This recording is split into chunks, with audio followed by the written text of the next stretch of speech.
Les frères et sœurs de Mons, sont-ils là, là?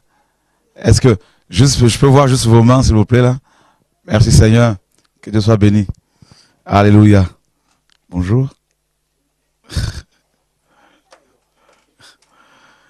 Voilà. Père, nous bénissons ton nom pour ta fidélité. Seigneur, merci pour ton amour. Adonai, roi des nations. Seigneur, merci pour ta présence. Merci pour, Seigneur, mes frères et sœurs. Nous te confions, Seigneur, toutes choses. Nous voulons, Père très saint, te voir louer, glorifier, magnifier. Au nom de Yeshua. Seigneur, nous bénissons ton nom. Merci pour ta fidélité. Seigneur, en ton nom, nous te prions. Dieu d'Israël. Amen. Voilà. Donc, quelqu'un a-t-il une question à poser?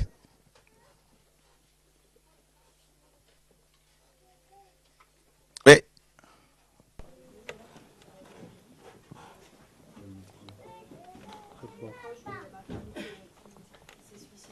D'accord.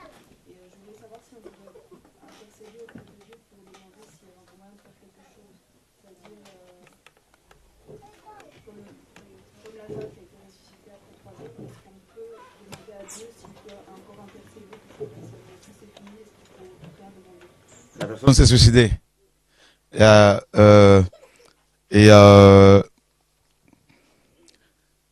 Donc tu voudrais qu'on prie pour eux, que le Seigneur intervienne? Ah, pour son salut.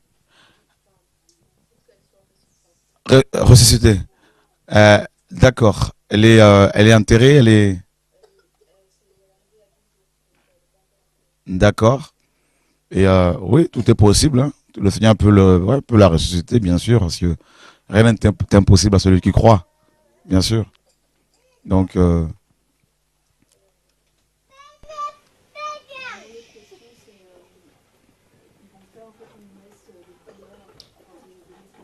d'accord.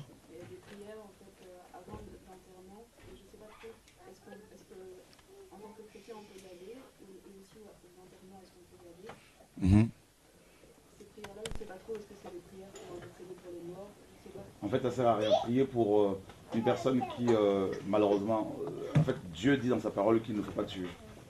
Donc, une personne qui se suicide a commis un meurtre. Et il est dit dans Hébreux chapitre 9, verset 27, qu'il est réservé aux hommes de mourir une seule fois et puis après quoi vient le jugement.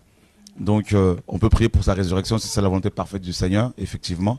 Mais on ne peut pas prier pour son salut. Et maintenant, la messe de Requiem, tout ça, c'est tout simplement, ça ne sert à rien. Et puis, oui, assister à un enterrement, oui, il n'y a pas de souci pour ça. Ouais. D'accord. Une autre question? Ouais. En fait, en ce moment, j'étudie beaucoup sur la prédestination. D'accord. Et je voulais savoir dans quelle mesure on doit agir en fait sur Terre. Parce que on doit travailler pour le salut des âmes. Mm-hmm. Mais on sait aussi que tous ceux que Dieu a prédestinés au salut seront sauvés. Mm-hmm. Alors, je voulais savoir dans quelle mesure on doit travailler pour le salut des âmes. En fait. Alors, en gros, que faire? Pourquoi? En gros, hein, je vais aller encore plus loin. Pourquoi évangéliser, n'est-ce pas? Et ou encore, pourquoi se sanctifier si nous sommes déjà prédestinés au salut? Nous, enfin, nous chrétiens. C'est ça, non? En fait, c'est pas ça, c'est surtout que quand je suis confronté à des chrétiens, des chrétiens, qui se disent chrétiens, Mm-hmm. on arrive souvent à des longs débats qui servent à rien. Mm-hmm. Et je me dis, jusqu'à quand à quel moment je dois m'arrêter en fait? Ok. Non, c'est ce que je disais tout à l'heure justement. Parce qu'en fait, si tu veux, la Bible nous parle de la prédestination. Et maintenant, cette doctrine a été mal comprise.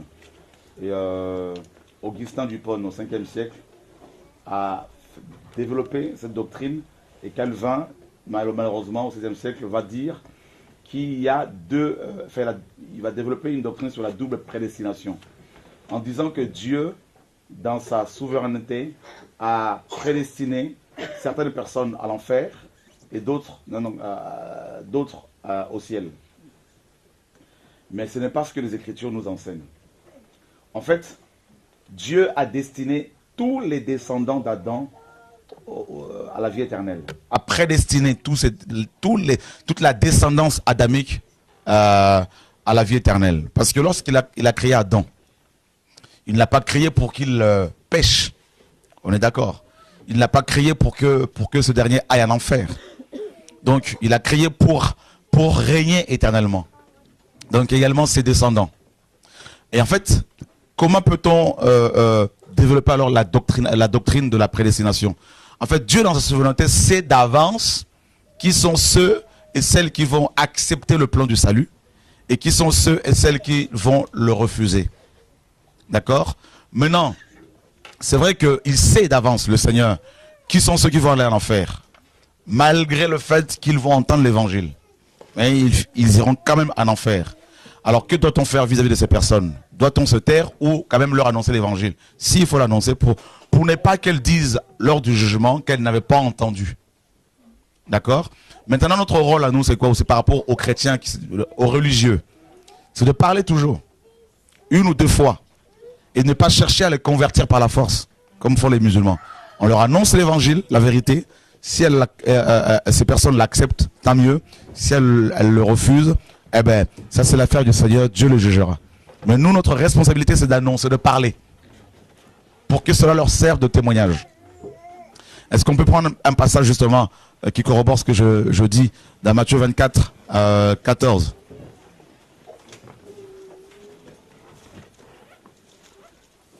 Matthieu 24, 14.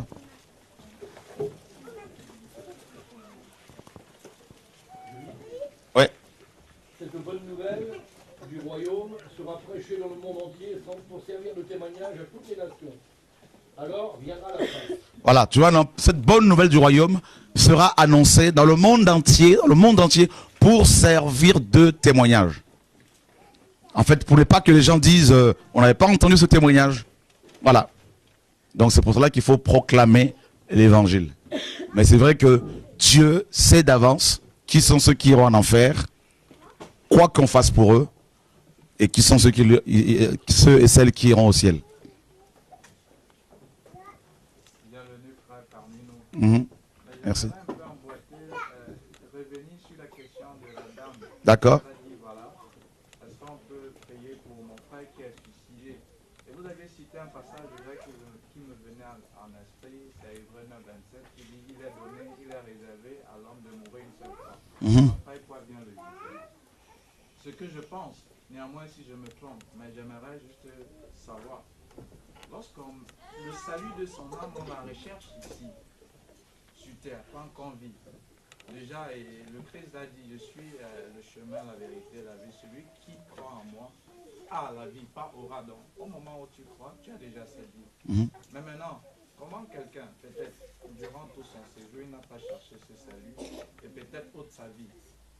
Et quand vous dites, on peut prier pour la résurrection, pour que Dieu change la messe, je ne comprends pas un peu, je suis un peu confus. Ok. Je ne comprends pas exactement ce que... Est-ce que tu crois en la résurrection?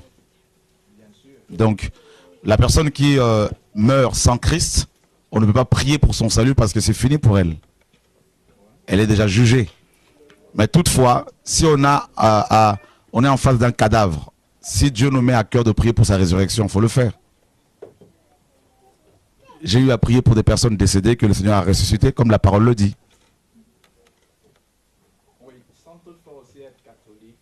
Mais je me dis, est-ce que c'est pas la même chose, c'est pas synonyme de la messe de Requiem? Pas du tout, la messe de Requiem, c'est le fait de prier pour que le Seigneur reçoive, donc pardonne à la personne décédée.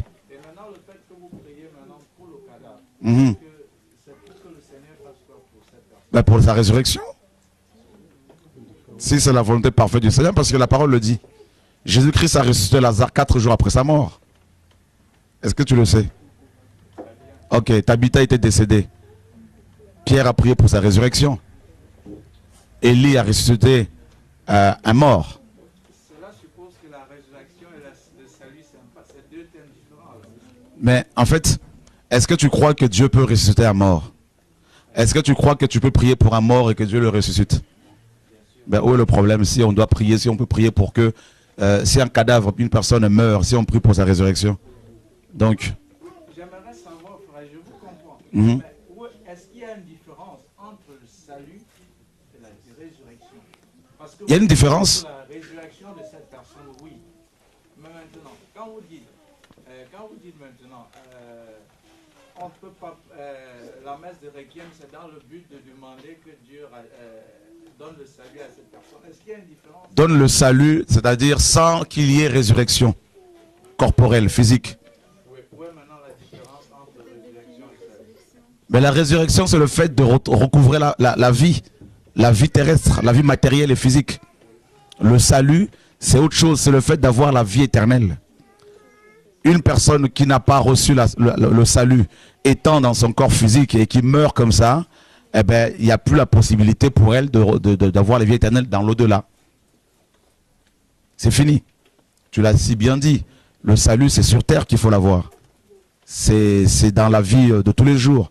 C'est dans son corps physique. C'est étant dans cette vie que l'on peut avoir le salut en Christ. Mais si on meurt sans Christ, eh ben, si on n'était pas converti, ben, on est condamné. On va en enfer.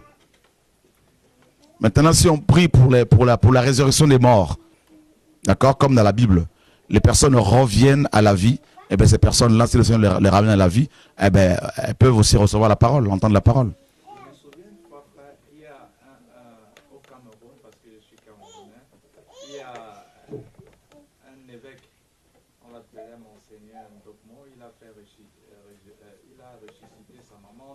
On a traité plutôt de cela d'exorcisme. Parce que vous saviez, bon, en fait, quelque chose que j'ai parfois remarqué. Est-ce qu'elle était réellement décédée?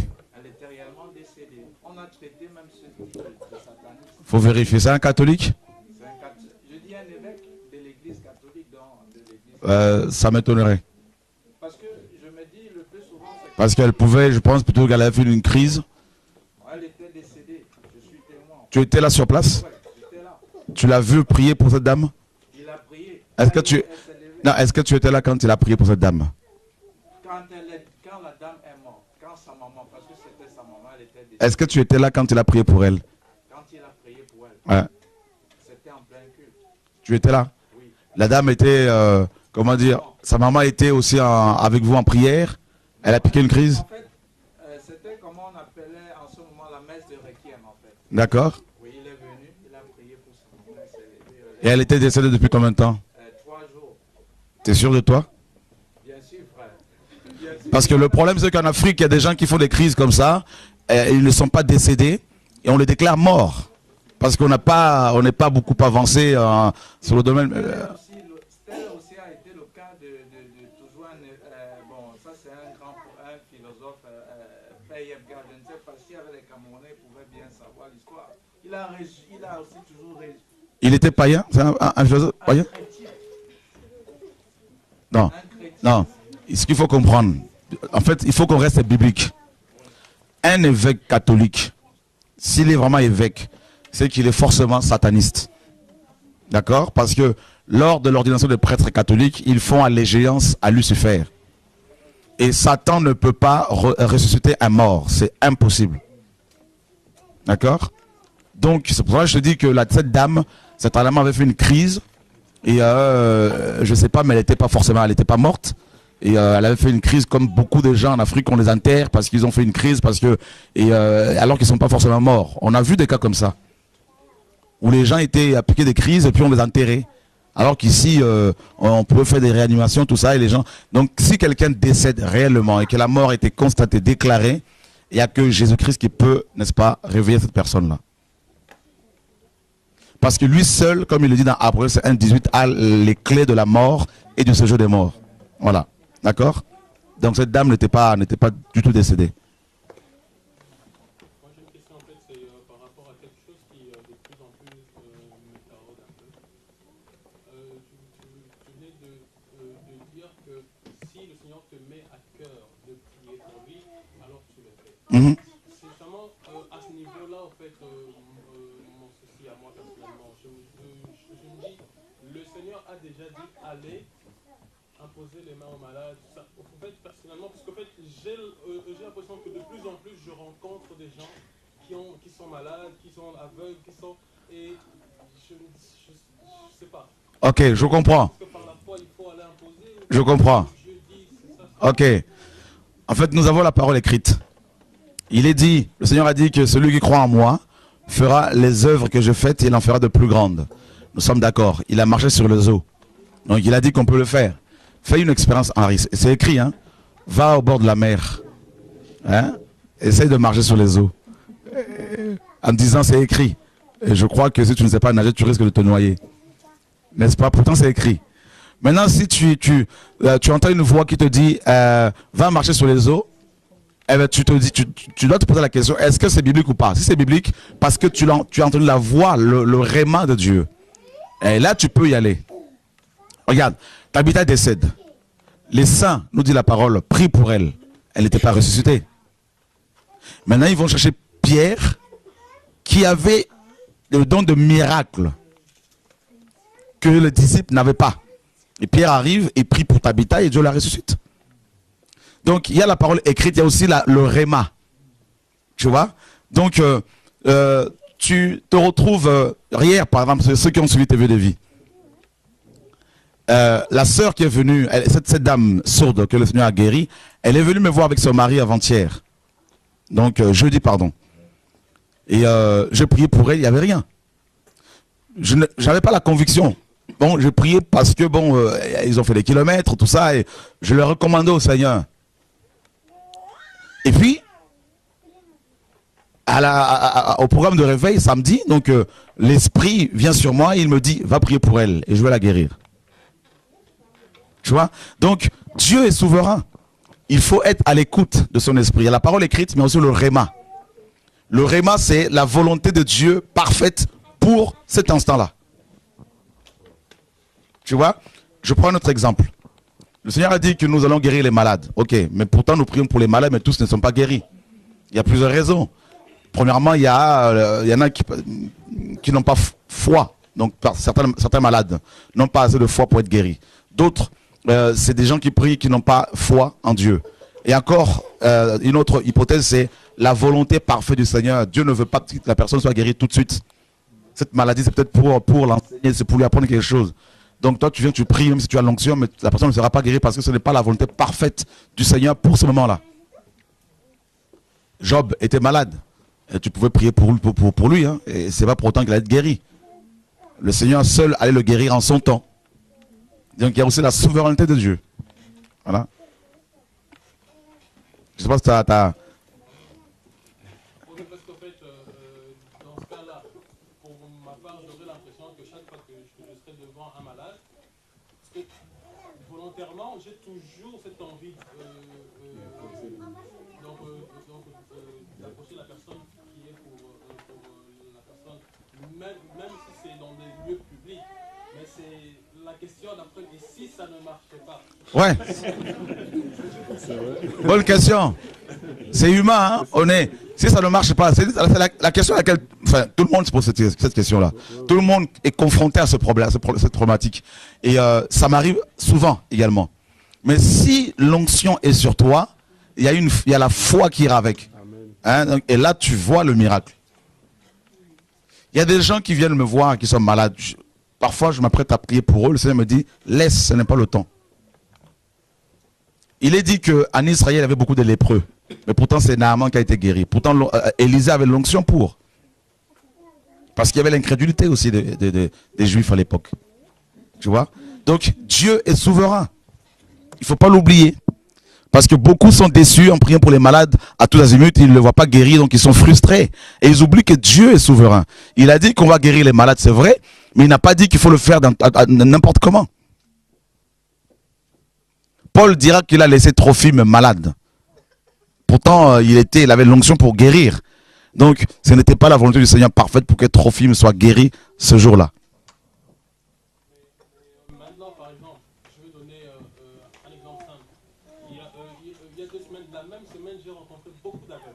D'accord? La même semaine. Et puis, le premier jour, c'était quand je marchais, et puis j'ai vu une femme qui était malvoyante, et elle s'est carrément cognée. Ça m'a tellement fait mal, j'avais envie. Mais je me suis dit, mais Seigneur, pourquoi cette envie si alors il n'y a pas, je sais pas si... Ok, c'est normal. Mais en fait, moi je te dirais plutôt, on doit plutôt être frustré parce que, enfin, dans la compassion par rapport à leur salut plutôt que par rapport à leur guérison.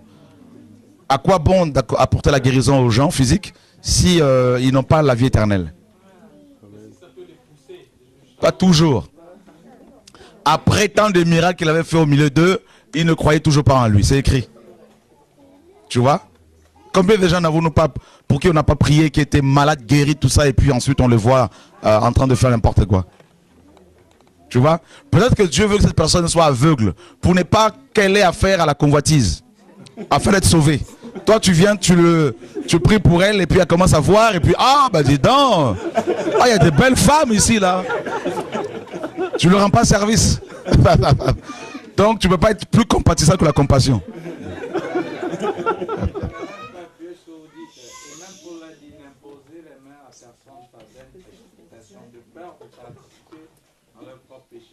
C'est pour dire, si tu veux soigner, tu veux même imposer, prier pour quelqu'un que la personne guérit. Si la personne en elle-même ne croit pas que c'est Jésus qui doit la guérir à travers toi, elle ne peut pas guérir.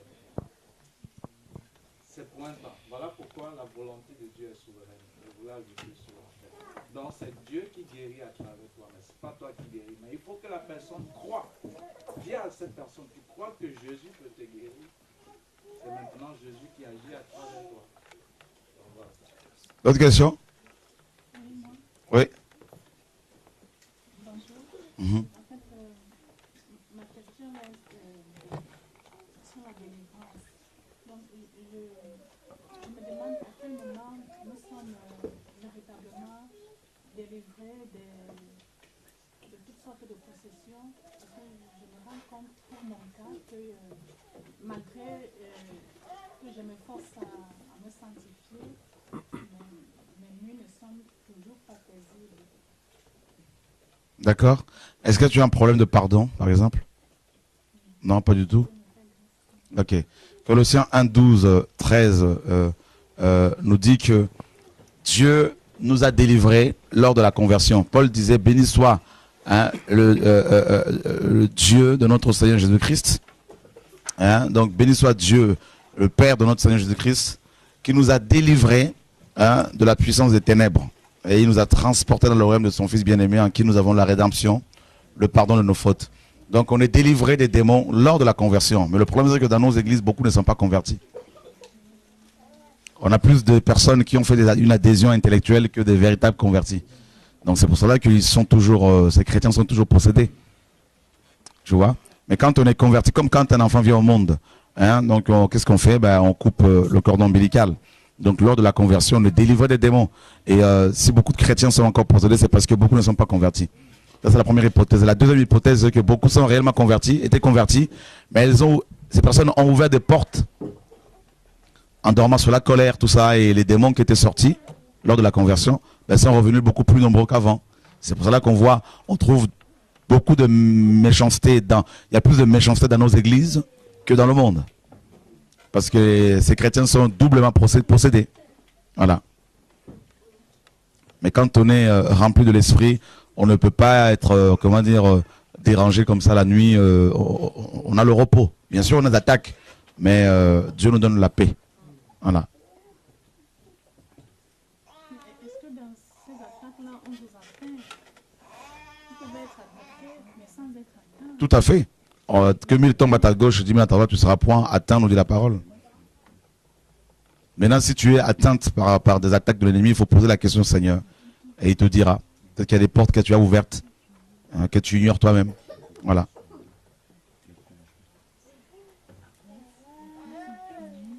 D'autres questions?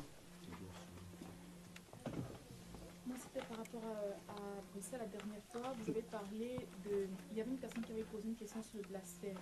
Et vous avez dit, il y a des gens qui ont tellement blasphémé qu'il n'y a plus de...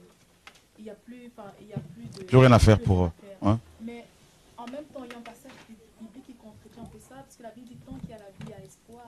C'est quel passage? C'est dans... Proverbe? Non. Ecclésiaste, un lion mort, un chien vivant vaut mieux qu'un lion mort. Ça n'a rien à voir. Non. Ça n'a rien à voir, ça contredit pas ce passage. Parce que le problème, c'est que nous faisons des doctrines, nous développons des doctrines basées sur des versets qu'on prend là-bas et qu'on amène ici et on fait dire à la parole ce qu'elle ne dit pas. Il y a un seul péché. On peut prendre encore ce passage dans Matthieu chapitre 12.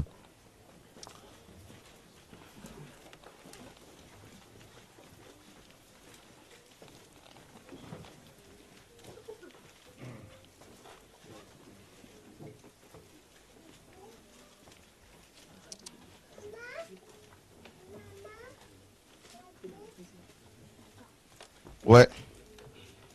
Est-ce que quelqu'un peut le lire? C'est pourquoi je vous dis, tout péché et tout blasphème sera pardonné aux hommes, mais le blasphème contre le Saint-Esprit ne sera point pardonné. Quiconque parlera contre le Fils de l'homme, il lui sera pardonné. Mais quiconque parlera contre le Saint-Esprit, il ne lui sera pas pardonné, ni dans ce siècle, ni dans le siècle à venir. Ok, Marc chapitre 3.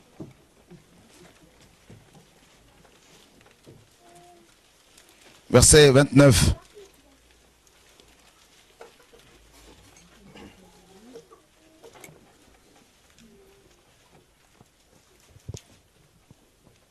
Et quiconque blasphémera contre le Saint-Esprit n'obtiendra jamais de pardon. Il est coupable d'un péché éternel. Ok. Jésus parla ainsi parce qu'il disait, il est possédé d'un esprit impur. Ok. Donc, je vais profiter pour parler un peu justement de ce péché. D'accord? Vous voyez, Marc donne une précision, que Matthieu n'a pas donnée. Il dit que celui qui blasphème contre l'esprit commet le péché éternel. D'accord? Et on va prendre 1 Jean chapitre 5 verset 16.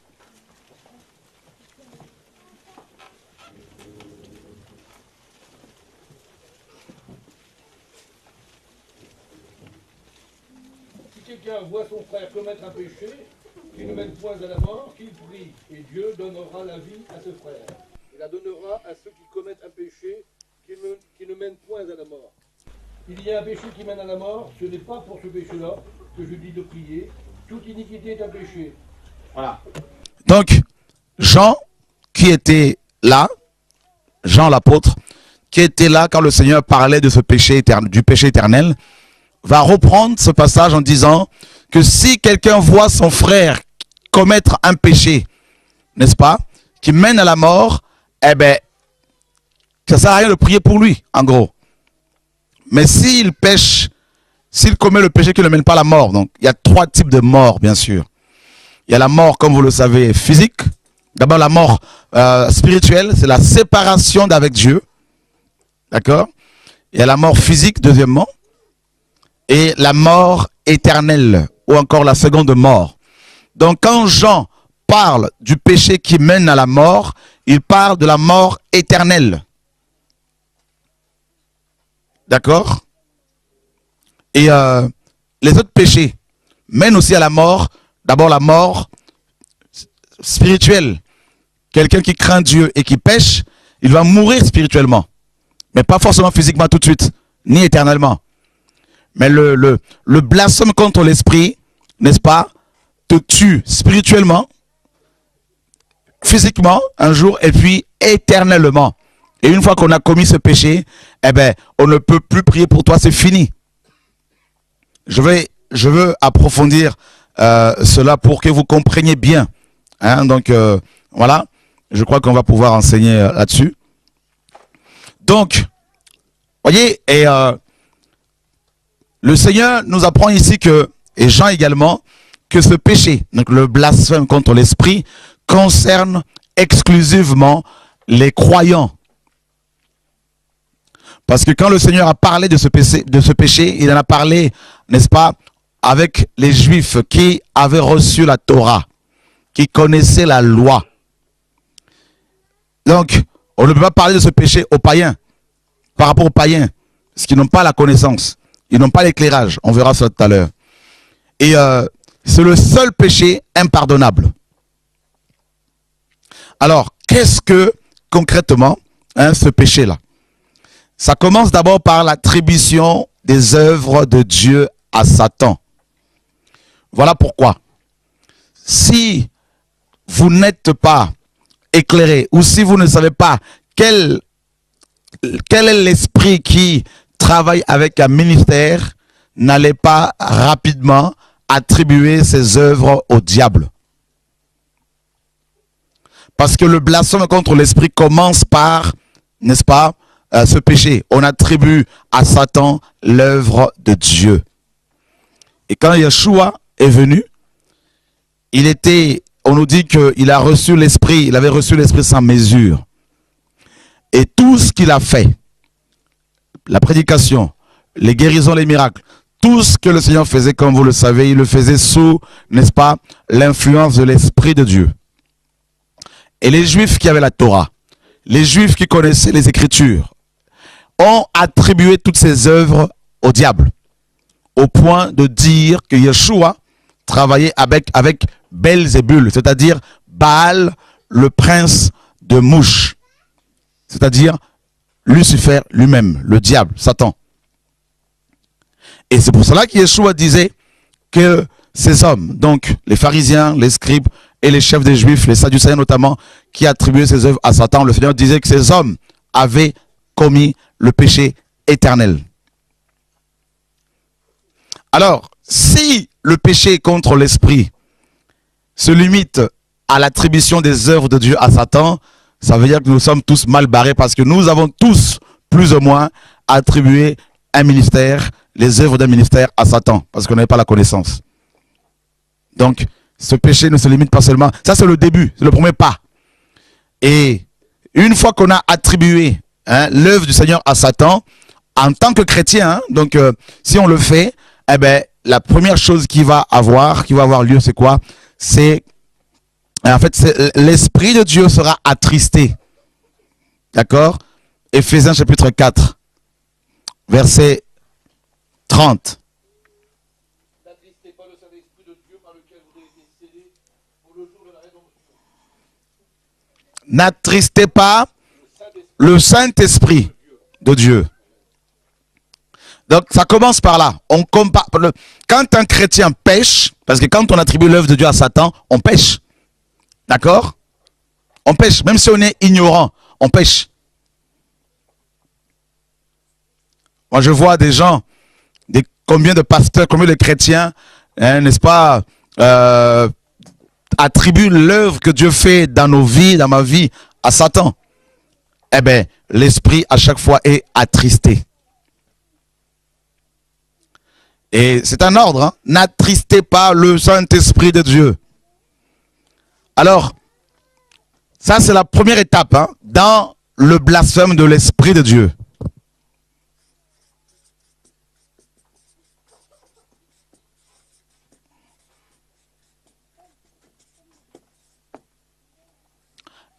L'Esprit est attristé. Et deuxièmement, maintenant, pour passer de la première étape à la deuxième, je ne sais pas combien de temps il doit s'écouler. Pardon. Et la deuxième étape, c'est quoi? C'est l'Esprit. 1 Thessaloniciens, chapitre 5, verset 19. N'éteignez pas l'esprit, ne méprisez pas les prophéties, mais examinez toutes choses, retenez ce qui est bon, abstenez-vous de toute espèce de mal. Ok.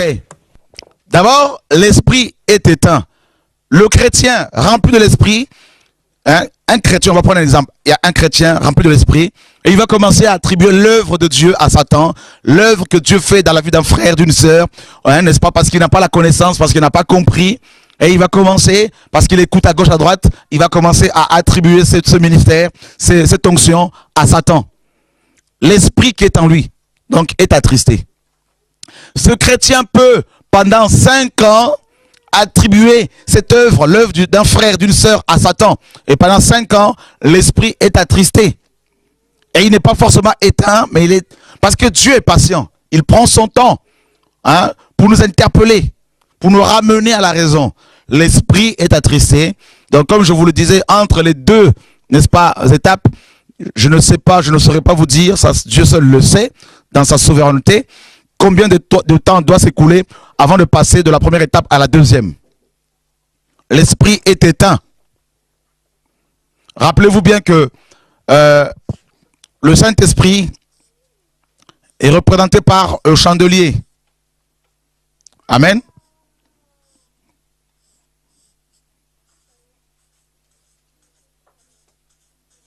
Voilà, le chandelier, c'est l'image de l'église, comme vous le savez. Et les 7 lampes représentent, n'est-ce pas, les 7 esprits de Dieu. Donc, le Saint-Esprit, la lumière du monde. Donc, dans un premier temps, l'Esprit de Dieu est attristé. Ensuite, si on persévère dans ce péché, et il va être éteint. Et là, la personne, donc, en l'occurrence, le chrétien, l'apôtre, le pasteur, le diacre, l'ancien, va être mort spirituellement. D'accord? La personne meurt spirituellement. L'esprit est éteint. Et c'est pour cela que Paul disait, n'éteignez pas l'esprit. Et il disait à Timothée, dans 1 Timothée, 2 Timothée chapitre 1er, verset 6, qu'est-ce que Paul disait là?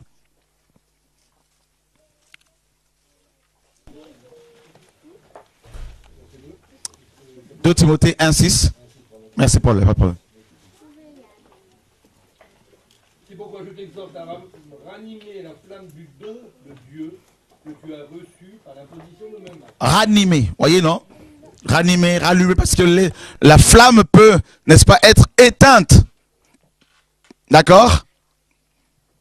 Si l'esprit est attristé, si tu continues, tu persévères dans le péché, notamment dans n'importe quel péché, hein, donc il finira par être éteint. C'est pour cela, vous allez voir hein, dans la plupart de nos églises des chrétiens qui étaient zélés hier, n'est-ce pas, et qui, à cause des combats, à cause des difficultés, ben, ils sont éteints. Et quand on est éteint, eh ben, on crée la religion. On devient baptiste, on devient pentecôtiste, on devient presbytérien, méthodiste, église indépendante. C'est la religion. Et puis on se contente du culte, n'est-ce pas, de dimanche. Et on s'en réjouit. C'est tout. Et on vit essentiellement sa vie chrétienne le dimanche. Lors du culte. C'est tout. Et la semaine, eh ben, on va vaquer à ses préoccupations, à ses occupations, et on ne va pas forcément témoigner à ses voisins, à sa famille, n'est-ce pas? On est religieux, on est éteint. Et le Seigneur disait ceci, regardez, on est mort, hein? Regardez, Apocalypse. Merci Saint-Esprit, c'est lui qui me donne tous ces passages. L'église de Pergame.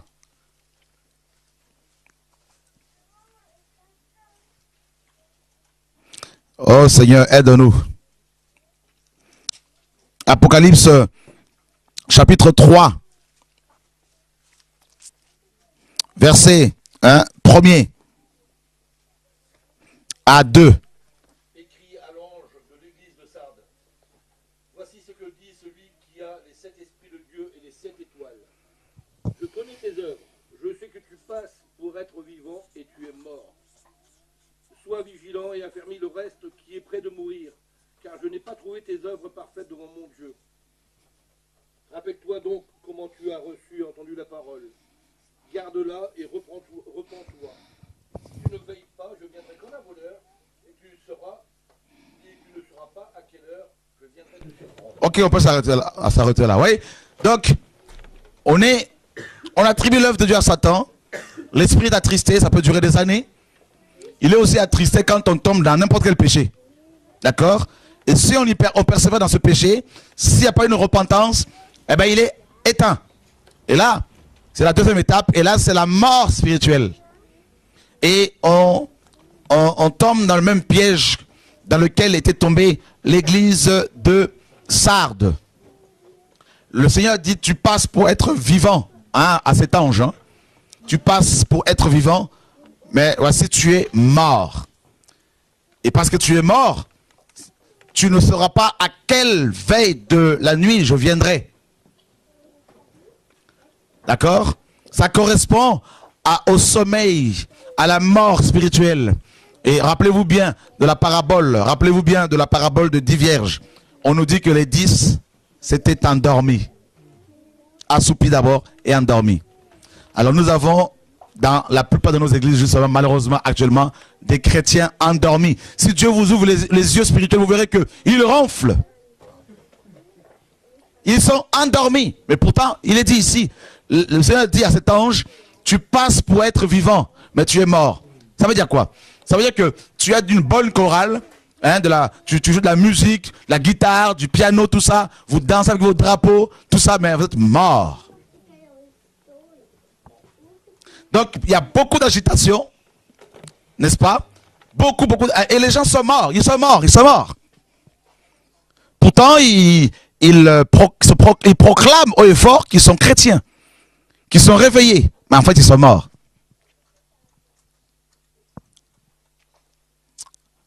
Voyez? La mort, c'est grave, hein? Et ce qui est grave aussi, c'est quoi? C'est que beaucoup de personnes qui se convertissent dans ces églises, ils naissent, donc ces hommes et ces femmes, dans la mort. Vous avez vu Marie de Magdala et ses amis, quand elles sont parties au cimetière pour embaumer le corps du Seigneur, elles avaient acheté des aromates, du parfum, hein, des aromates, c'est-à-dire en gros du parfum, pour aller adorer Dieu dans un cimetière. C'est l'état de nos églises. Ce sont des cimetières. Et chaque matin, les gens prennent leurs aromates, leurs parfums. Et ils vont, n'est-ce pas, embaumer le corps du Seigneur. Et les anges, n'est-ce pas, qui leur avaient été envoyés, leur ont dit, pourquoi cherchez-vous parmi les morts celui qui est vivant? C'est pour cela que dans nos bâtiments d'église, les gens ne voient plus, on ne voit pas Dieu. On va le chercher dans ces bâtiments, dans ces églises de maison. Pourtant, dans Apocalypse 3:20, le Seigneur dit, voici je me tiens à la porte, je frappe. On l'a mis dehors. Il n'est pas dedans. C'est comme quand le Seigneur est venu sur terre. Ceux qui allaient le chercher dans le temple, ils ne le trouvaient pas. Dans les synagogues, on le chassait à chaque fois. Et on le trouvait où? Hors la ville, hors le temple. Dans le désert, comme Jean-Baptiste. Et aujourd'hui, dans nos églises, nos pasteurs ont tellement blasphémé contre le Saint-Esprit qu'ils ont chassé le Seigneur de leur bâtiment d'église, de leur cœur, de leur maison. Ils ont préféré créer des organisations ecclésiastiques, des fédérations, des pastorales. Ils se sont, mes amis, ils ont mis en place la synagogue de Satan. Et ils sont contents parce qu'ils se congratulent les uns les autres. Ils se font du bien. Et ils ne se rendent même pas compte qu'ils ont perdu le salut.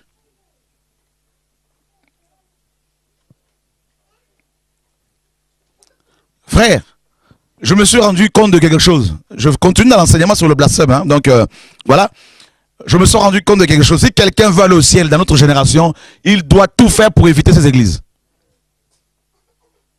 Le Seigneur disait aux pharisiens, parce que c'est très biblique ce que je vous dis, il disait aux pharisiens, vous courez la mer, tout ça là partout dans les nations, pour faire des prosélytes. Et lorsque vous en avez fait un, vous le transformez 2 fois pire que vous. Vous le transformez en fils de la GN. C'est terrible. Hein? Quelqu'un qui était païen, un païen, qui était plus proche de la vérité, de la vie éternelle, étant païen, parce qu'il n'était pas sauvé, bien sûr, il n'est pas sauvé, mais il était plus proche, parce qu'il pouvait avoir une vie, une moralité à peu près recommandable. Mais il tombe sur les pharisiens, ils vont l'enseigner, ils vont l'endoctriner. Ils vont l'amener dans leur synagogue de Satan. Ils vont le transformer en businessman. En se servant de la Bible pour vendre l'évangile. Et il devient 2 fois pire qu'avant. Voyez? Et il se met à blasphémer. Et regardez notre génération. Quand Dieu envoie les prophètes, qui sont ceux qui le lapident? Ben, nos pasteurs. Voyez à quel point ils ont blasphémé? On ne peut plus les récupérer, ils ne sont plus récupérables. C'est fini pour eux. Ça peut vous choquer, mais c'est très biblique. C'est fini. Eux, ils tiennent à leur salaire, à leur retraite. N'allez pas leur dire de quitter leur travail, parce qu'ils vont vous dire comment allons-nous faire pour payer nos loyers, les bâtiments de nos églises, l'entretien, tout ça, et les charges, et aussi nos maisons, et notre retraite. Ces hommes-là, mes amis, ce sont des aveugles qui conduisent d'autres aveugles ou dans un trou. Voilà. Et où sont les prophètes? Les prophètes, mais Dieu leur a demandé de quitter leur dénomination, de lâcher leurs assemblées et d'être seuls. Voyez? Et c'est que Dieu me demande. Et vous savez ce que mes collaborateurs d'avant disent, hein? Non, il nous a abandonnés. Il ne faut pas abandonner. Dites-lui, n'est-ce pas? Il s'appelle entre eux en disant, il faut lui dire de ne pas abandonner ses compagnons de souffrance. Parce qu'ils n'ont rien compris. Eux, ils veulent quoi? Nos chrétiens d'aujourd'hui, ils veulent la tour de Babel. Ils veulent quoi? Ils veulent que les prophètes soient l'épicentre, mes amis, de leur tour de Babel. Ils ne veulent pas de Jésus. Voyez? Ils sont là comme des loups ravisseurs cruels, cherchant les âmes à récupérer pour commencer leurs églises de maison, pour leurs entreprises. C'est tout ce qu'ils veulent. Voyez, frère? Cette génération, elle est corrompue. Vous voyez, c'est l'église de Laodicée, elle est corrompue, cette génération. Elle est corrompue, frère. Vous voyez, Laodicée dit quoi? Laodicée dit, je suis riche, je me suis enrichi, je n'ai besoin de rien. Vous voyez, Laodicée dit quoi? Regardez mes bâtiments, regardez nos assemblées.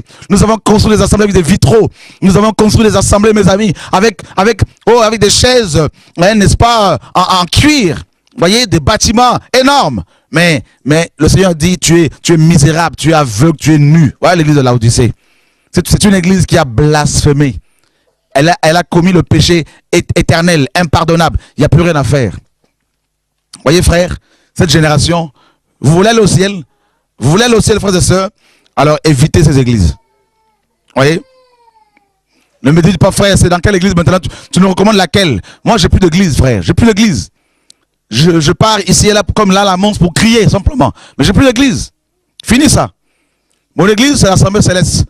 Quand on se rencontre avec des frères et sœurs, on partage. Voilà. C'est ça le royaume. C'est le royaume maintenant. Il faut qu'on sorte de nos prisons. Voyez? On passe à être vivant. On est là, on acclame alors que c'est rempli d'hypocrites. Voyez? D'hypocrites qui sont là, qui se battent pour les titres, les ministères, qui sont là pour démontrer leur connaissance, tout ça là, parce qu'ils sont là aux aguets. Dès qu'ils tombent sur un frère qui est faible, une sœur qui est faible, eh bien ils vont lui mettre le grappin dessus pour le contrôler. Voilà nos églises. Voyez? Les gens ont blasphémé, ils sont morts spirituellement. Ça chante, ça loue, ils sont en soutane, ils sont en costume et cravate, ils sont, mes amis, en soutane, les chantres, vous avez à l'américaine, du gospel, mais ils sont morts. Voyez, ça cache, leur soutane cache leur saleté en dessous. Voyez, c'est comme Adam qui était nu, qui avait perdu son vêtement, le vêtement que le Seigneur lui avait donné la gloire, la nuée, et maintenant il va se faire des vêtements avec des feuilles de figuier. Voyez, pour pouvoir s'approcher de Dieu avec des feuilles de figuier. C'est ce que beaucoup de pasteurs font. Ils ont fait des costumes, n'est-ce pas, à leur image, des collets cléricales, des soutanes. Vous savez pourquoi? Pour aller devant Dieu. Mais Dieu voit là une unité, frères et sœurs. Voyez? Voilà notre génération. Et c'est grave. Nos églises ont blasphémé contre l'Esprit de Dieu. Et quand Dieu suscite un mouvement de réveil, eh ben, des religieux cherchent à l'étouffer. Vous voyez, quand Dieu envoie un prophète, des religieux viennent, ils l'entourent comme des crabes pour l'étouffer, pour l'éteindre. Ils veulent se le partager, ils veulent se l'approprier, ils veulent s'en accaparer. Vous voyez, et s'il refuse, eh ben, on le tue avec la langue, on le lapide. Voilà notre génération. C'est rempli d'impudiques qui chantent, qui font des albums, c'est rempli de voleurs qui font des coffrets d'enseignement et qui les vendent. Mes amis, sur Internet, c'est du marché, c'est du marketing, c'est du management dans nos églises. Tout est mélangé, frère, c'est la confusion. Voilà notre génération. Nos églises ont blasphémé contre l'esprit. Voyez? C'est la confusion. Cette nuit, jusqu'à 3 h du matin, Dieu ne voulait pas que je dorme. Il fallait que je parle en langue, il fallait que je travaille l'église de Laodicée, l'église, mon prochain livre. C'est terrible. Tu vois à quel point nos églises sont malades. Frères et sœurs, on fait l'apologie des bâtiments, mes amis, à la gloire des hommes, des maisons, d'églises. On fait l'apologie des ministères. On fait l'apologie de nos églises. N'est-ce pas? On prêche nos églises. Venez prier chez nous dans notre église. Vous allez voir notre pasteur, il prêche bien. Venez dans notre église, vous serez délivrés. Venez, vous allez voir. Vous voyez? Et ces gens qui parlent ainsi ne connaissent pas le royaume, frères et sœurs. Leur mentalité ne change pas. Vous voyez? Ils n'ont qu'une seule vision, c'est l'argent, argent, enrichissement personnel. Vous voyez, tout ça là, c'est Laodicée, frère, c'est Laodicée. Vous voyez, les gens ont blasphémé contre l'esprit. Vous voyez, ils ont chassé l'esprit, ils l'ont remplacé par la liturgie. Ils l'ont remplacé par leur méthode. Ils l'ont remplacé par leur système. Vous voyez, tous les dimanches, on sait comment ça fonctionne. Vous voyez, donc c'est grave. Et ces églises-là, mes amis de Laodicée, sont remplies de consommateurs. Des chrétiens qui vont toujours pour consommer. Jamais pour partager, mais pour recevoir comme des bouteilles vides qui doivent être remplies toutes les semaines. Et à la fin de chaque semaine, elles se vident. De nouveau, il faut se faire remplir par des pasteurs qui, eux, se disent être professionnels et parce qu'ils ont un salaire à cause de vous. Vous voyez, frère? Donc, on a tous, beaucoup ont blasphémé contre l'esprit. Et Dieu dit, ils paraissent être vivants, mais ils sont morts. Ils vont dans les assemblées, ils sont bien habillés, ils sont propres, ils sont maquillés, ils sont parfumés. Mais la semaine, frère, ils vont servir les papiers d'autrui pour aller travailler pour les Africains, pour les étrangers. Ils vont envoyer leur passeport en Afrique pour faire venir leurs copains, leurs copines, leurs neveux, leurs tantes, qu'ils déclarent être et ils font venir leurs nièces, qu'ils déclarent être leurs filles biologiques. C'est la confusion dans nos églises, là, frère. C'est la confusion. Il n'y a plus rien, là. C'est la mort, là. C'est fini, là. Les gens blasphèment contre l'esprit. Voyez, frère? Et c'est terrible. C'est terrible. Ils vont en enfer, ces chrétiens-là. Ils vont en enfer. Chaque dimanche, ils vont recevoir le formatage pour les préparer à l'enfer. C'est tout. Chaque dimanche, ils s'éloignent un peu plus du Seigneur. S'ils restent chez eux à la maison, ils seront plus du Seigneur que s'ils vont dans ces assemblées parce qu'on va les éloigner du ciel. Avec des doctrines de démons qui viennent de l'enfer. Des doctrines inspirées par le diable en direct pour aveugler ces hommes. Voyez? Et c'est terrible, frères et sœurs. C'est pour cela que beaucoup de chrétiens qui vont dans ces églises-là, mes amis, à leur mort, là, ils tombent dans le trou de l'enfer et crient: oh Seigneur, je suis pentecôtiste, oh je suis baptiste, je suis méthodiste, Seigneur, j'étais fidèle à mon église. Le Seigneur leur dit à chaque fois: oui, vous étiez fidèles effectivement à vos églises, mais vous n'étiez pas fidèles à ma parole. Oh Dieu, sauve-nous.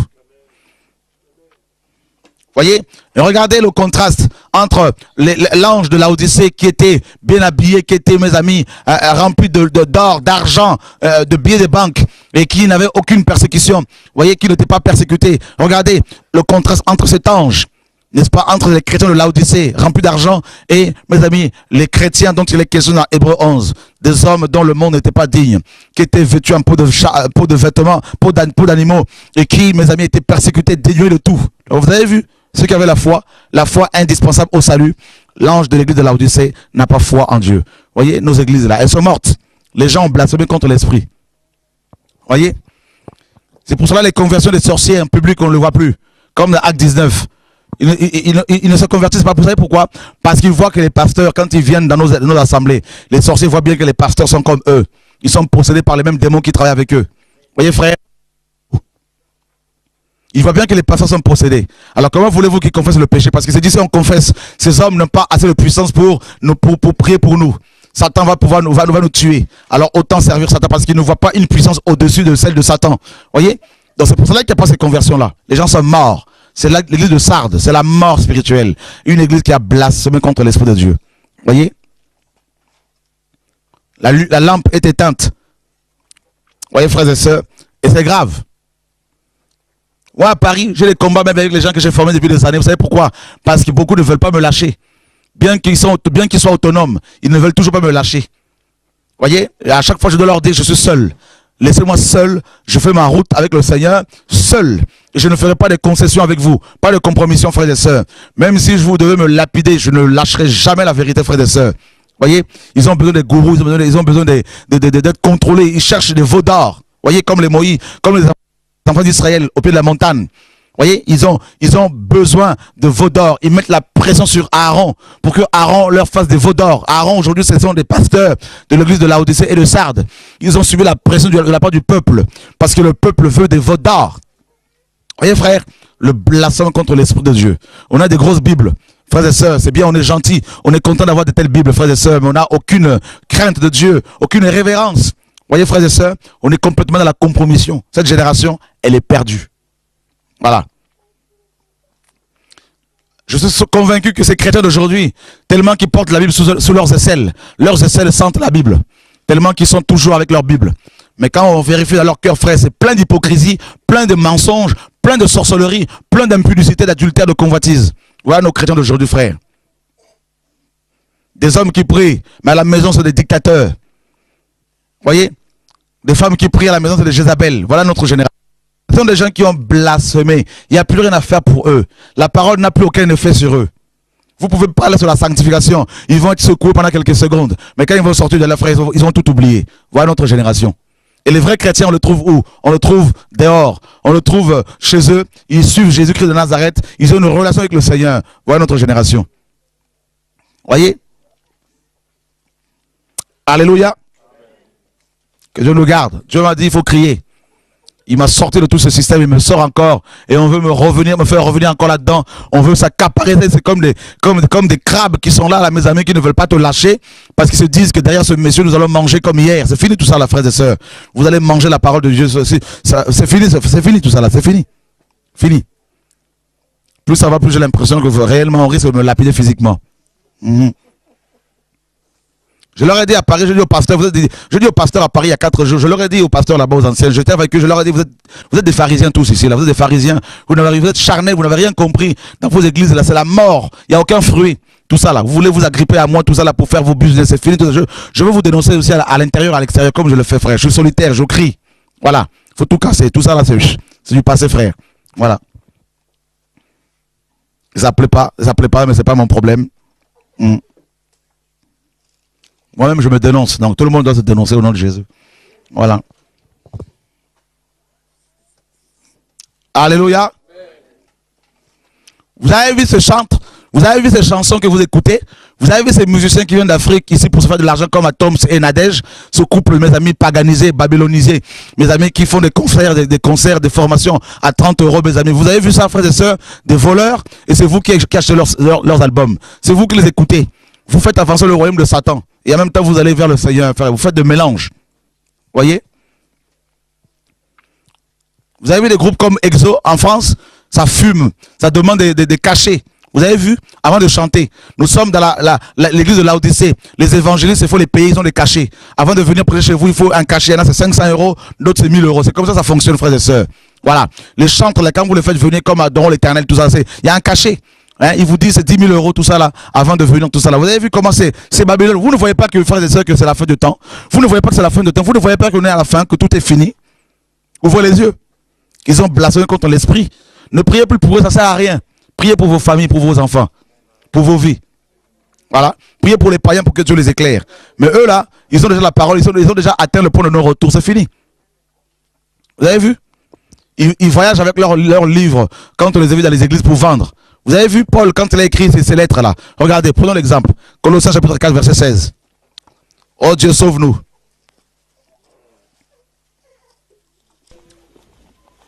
Oh, que cette vidéo soit diffusée partout, frère.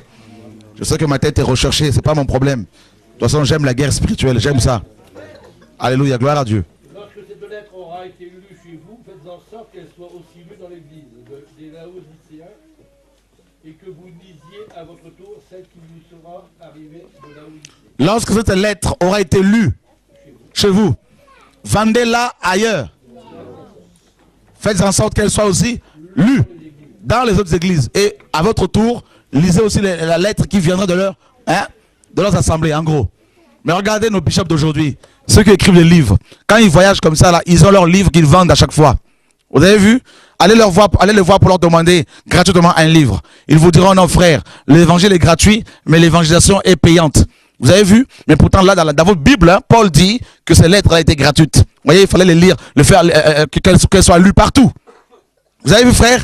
Alors, quelle Bible avez-vous? Quel évangile avez-vous reçu? Frères et sœurs, c'est pour cela que je vous dis que cette génération va en enfer. Vous n'y croyez pas? Ce n'est pas mon problème. Mais une fois que vous serez en enfer, vous allez vous rappeler de cette parole à chaque fois, pendant l'éternité. Oh Dieu, sauve-nous. Ils ont blasphémé. Nos églises ont blasphémé. Nos pasteurs, la plupart ont blasphémé. Les chantres ont blasphémé. Vous allez leur prêcher l'évangile, ils vous diront, frère, laissez-nous tranquilles. Voyez? Dieu les frappe, mais ils ne prennent pas. Ils ne comprennent pas. Voyez, frère, ils sont déjà aveuglés. C'est fini pour eux. Ils ont blasphémé contre l'esprit. Comme les pharisiens. Vous avez vu? Avec Jésus. Il n'y a rien à faire. Rien. Rien à faire. Vous avez vu les lettres de Paul? Paul, quand il écrivait ses lettres, il les envoyait par ses équipiers apostoliques. Il y en a qui pouvaient faire 1 mois de route. Hein, 1 mois. Parce qu'il prenait le bateau, tout ça là, 1 mois. Vous savez, quand Paul est allé à Rome, il a mis une semaine, hein, n'est-ce pas? 1 mois. Et regardez, s'il devait vraiment taxer, mes amis, les frères et sœurs, qui recevaient ces lettres, ils paieraient plus que nous aujourd'hui. Voyez? Mais aujourd'hui, nous avons le net. On peut envoyer facilement nos livres sous format électronique, PDF, tout ça, en un clin d'œil, et gratuitement. Mais qu'est-ce que nous faisons? C'est de la vente que nous faisons, frères et sœurs. Voyez? Nous sommes pires que les autres, pires que les Juifs sous Moïse. Parce que nous sommes sous la grâce. Nous avons l'esprit. Nous avons eu l'esprit à nous, contrairement à eux. Mais nous sommes plus méchants qu'eux. Voyez? Et nous serons plus jugés sévèrement qu'eux. Voyez? Et c'est grave. Les gens ont blasphémé contre l'esprit. Ils se contentent de leur bâtiment d'église. Ils se contentent de dimanche. Ils ouvrent leur Bible seulement le dimanche. La semaine, ils vont, mes amis, boire autre chose, d'autres saletés à la télévision. La semaine, frère, vous savez ce qu'ils font? Mes amis, ils vont écouter d'autres musiques, la musique profane. Ils se font du bien. Ils vont s'empiffrer, ils vont fumer, ils vont boire. Vous voyez? Ils vont se faire caresser, n'est-ce pas, homme ou femme, alors qu'ils ne sont même pas mariés. Ils sont dans l'impudicité, dans l'adultère. Ils sont déjà en enfer. Vous ne voyez pas qu'ils sont déjà en enfer, frères et sœurs? C'est fini pour eux. C'est fini. C'est fini. Ils sont dans les coutumes, dans les traditions d'hommes. Ils sont ancrés dans leurs traditions. Et quand ils se marient, ils vont faire la dot à 5 000 € pour les Africains. Ils vendent leurs enfants. Vous avez vu? C'est fini pour eux. Alors que les Écritures nous disent que c'est aux parents d'amasser pour les enfants. Eux, c'est le contraire. C'est les enfants qui doivent amasser pour eux. C'est la sorcellerie. Vous avez vu? Il n'y a rien à faire pour eux. Leur culture, leurs coutumes, ils sont au-dessus de la parole de Dieu. Vous avez vu comme le Seigneur disait, vous avez annulé la parole de Dieu par vos traditions, vos coutumes que vous avez établies. Vous avez vu? Il n'y a rien à faire. Vous leur donnez rendez-vous, ils vous donnent rendez-vous à 14 h, ils arrivent à 16 h parce que c'est l'heure africaine. Vous avez vu, frère? Il n'y a rien à faire pour eux. Ils sont dans les coutumes, les traditions d'hommes. Il y a une malédiction, ils sont comme maudits par leur tradition. Vous avez vu? Il n'y a rien à faire. Regardez vous-même, ouvrez les yeux. Vous n'avez pas... Mes amis, vous savez, je vais vous dire une chose. Un des premiers fruits que l'on voit chez un chrétien, c'est quoi? C'est l'humilité, parce que Dieu lui-même est la personne la plus humble. N'est-ce pas? L'être le plus humble. Il a tout créé, mais on ne le voit pas. Mais regardez nos pasteurs aujourd'hui. Ils sont orgueilleux. Ils sont hautains. Quand ils ont 3, 4, 5 églises, on ne peut même plus leur parler. Ils sont arrivés. Ils sont même pas accessibles. Voyez?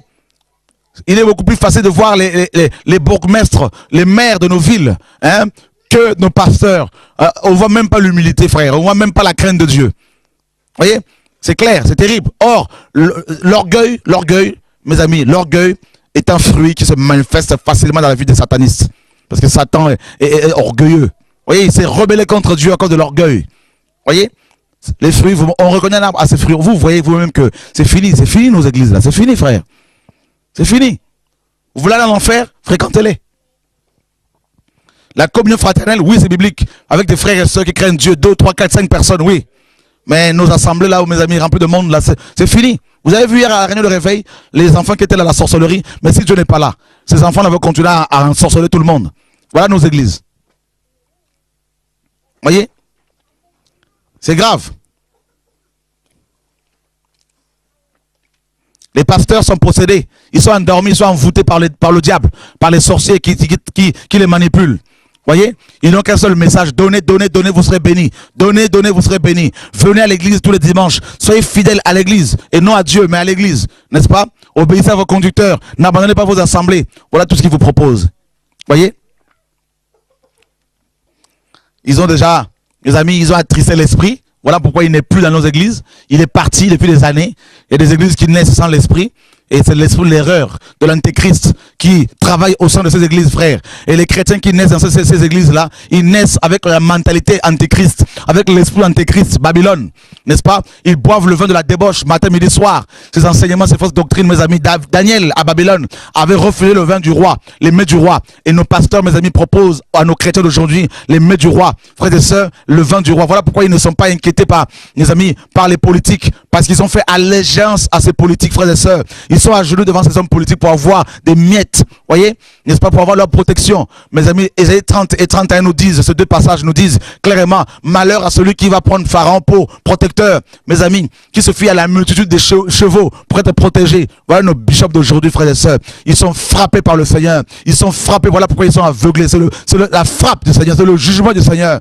Et Pierre nous dit que le jugement va commencer dans la maison de Dieu. Depuis des années, le Seigneur a commencé à juger nos églises. Voilà pourquoi nos pasteurs sont de plus en plus exposés, mes amis. Ils sont de plus en plus exposés. Leur cupidité, leur orgueil, leur méchanceté, leur division, leur business, c'est aux yeux, au vu et aux yeux de tout le monde.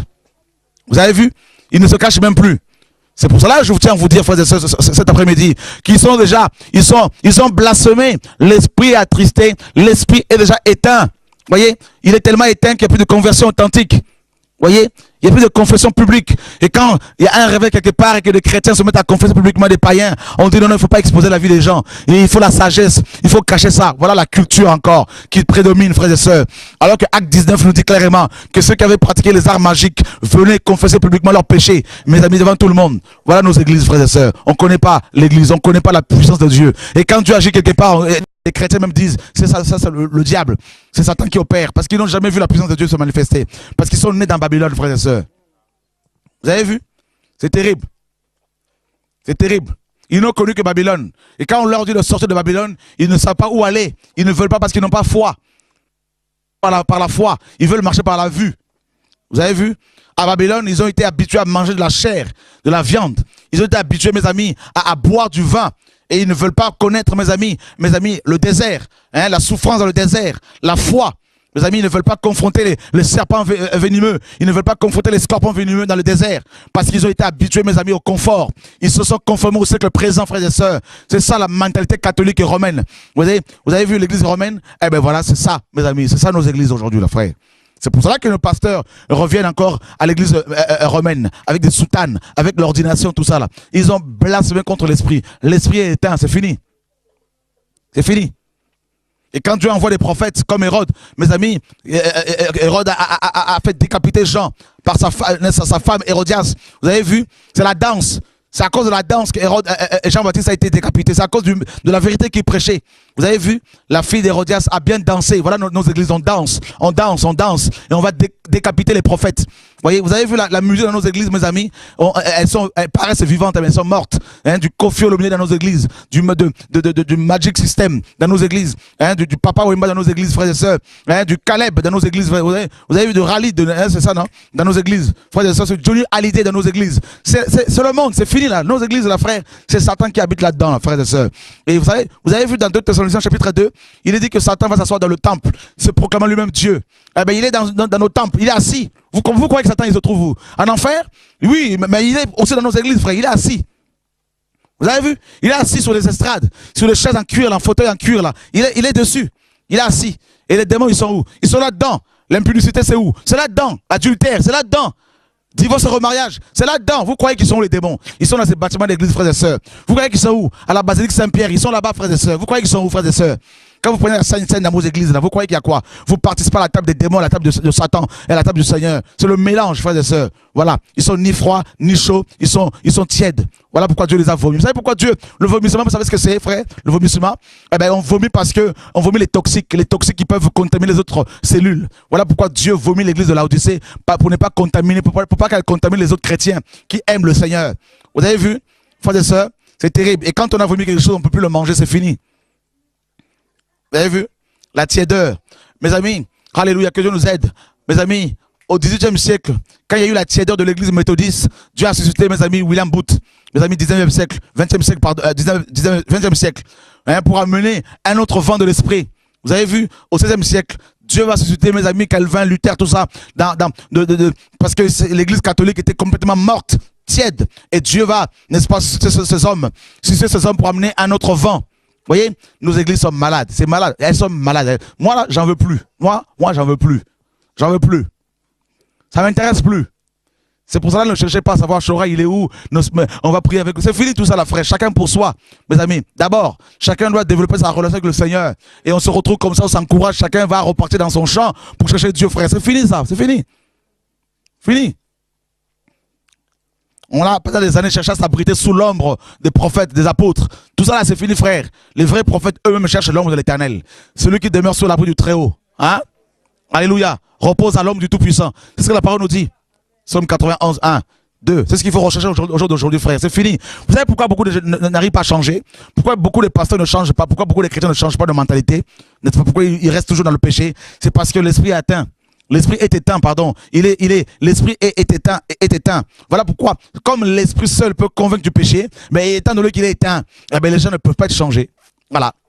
C'est aussi simple que ça. 10 fréquentations d'église, ils ont des cartes de membres. Ils ont reçu le baptême. Ils ont leur diplôme de baptême. Ils sont contents, ils sont fiers d'avoir leur diplôme. Ils les affichent chez eux. Ils le placardent sur leur mur, mes amis. Mais ils sont toujours impudiques. Vous savez pourquoi? Parce que l'esprit est éteint. Voilà. Ils ont des visions, des projets. Oh, on va faire ci, on va faire ça. On va faire ci, on va faire ça. C'est des visions charnelles. Vous savez, charnelles. On leur pose la question, quelle est votre vision? C'est d'avoir la plus grande église de Belgique. Voilà, voilà leur vision. Voilà leur vision. Vous pensez que vous allez dépasser les musulmans? Ils sont plus d'un milliard là-bas, plus de 600 millions là-bas à la Mecque. Chaque année à leur pèlerinage là. Vous pensez que vous allez les dépasser? Pas du tout. Voilà. Et vous pensez que parce qu'il y a la foule comme ça que Dieu agrée? Non. Voilà. Voilà Babylone. Alléluia.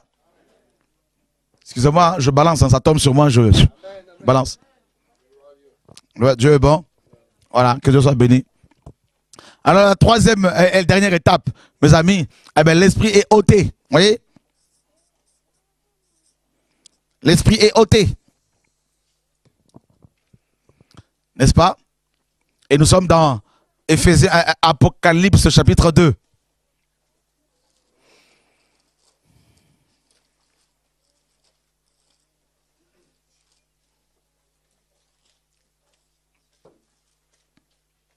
Verset 5.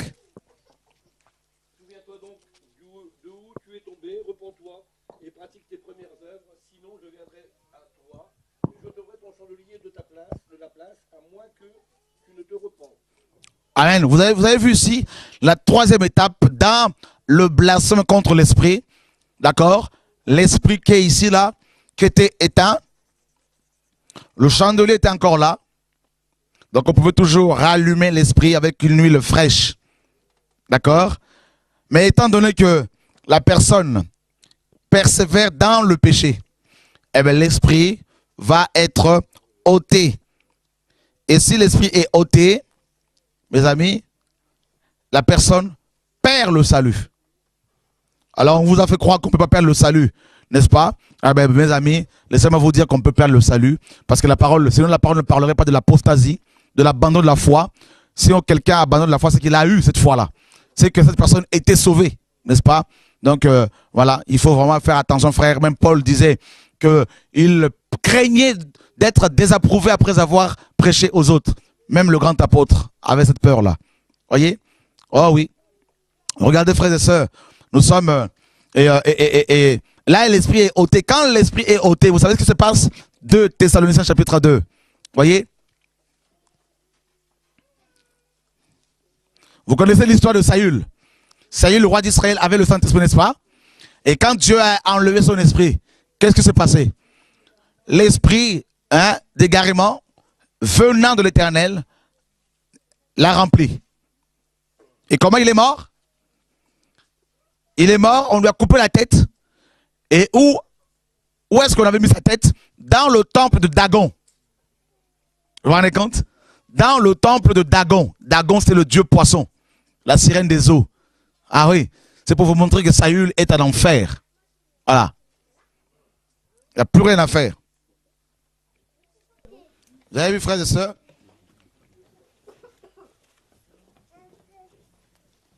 Quelqu'un peut-il nous lire là, 2 Thessaloniciens chapitre 2, à partir du verset 9.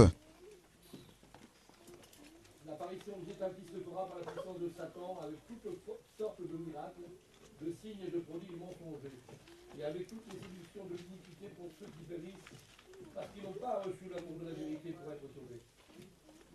Aussi Dieu leur envoie-t-il une puissance d'égarement pour qu'ils croient au mensonge, afin que tous ceux qui n'ont pas cru à la vérité, mais qui ont pris plaisir à l'injustice, soient condamnés.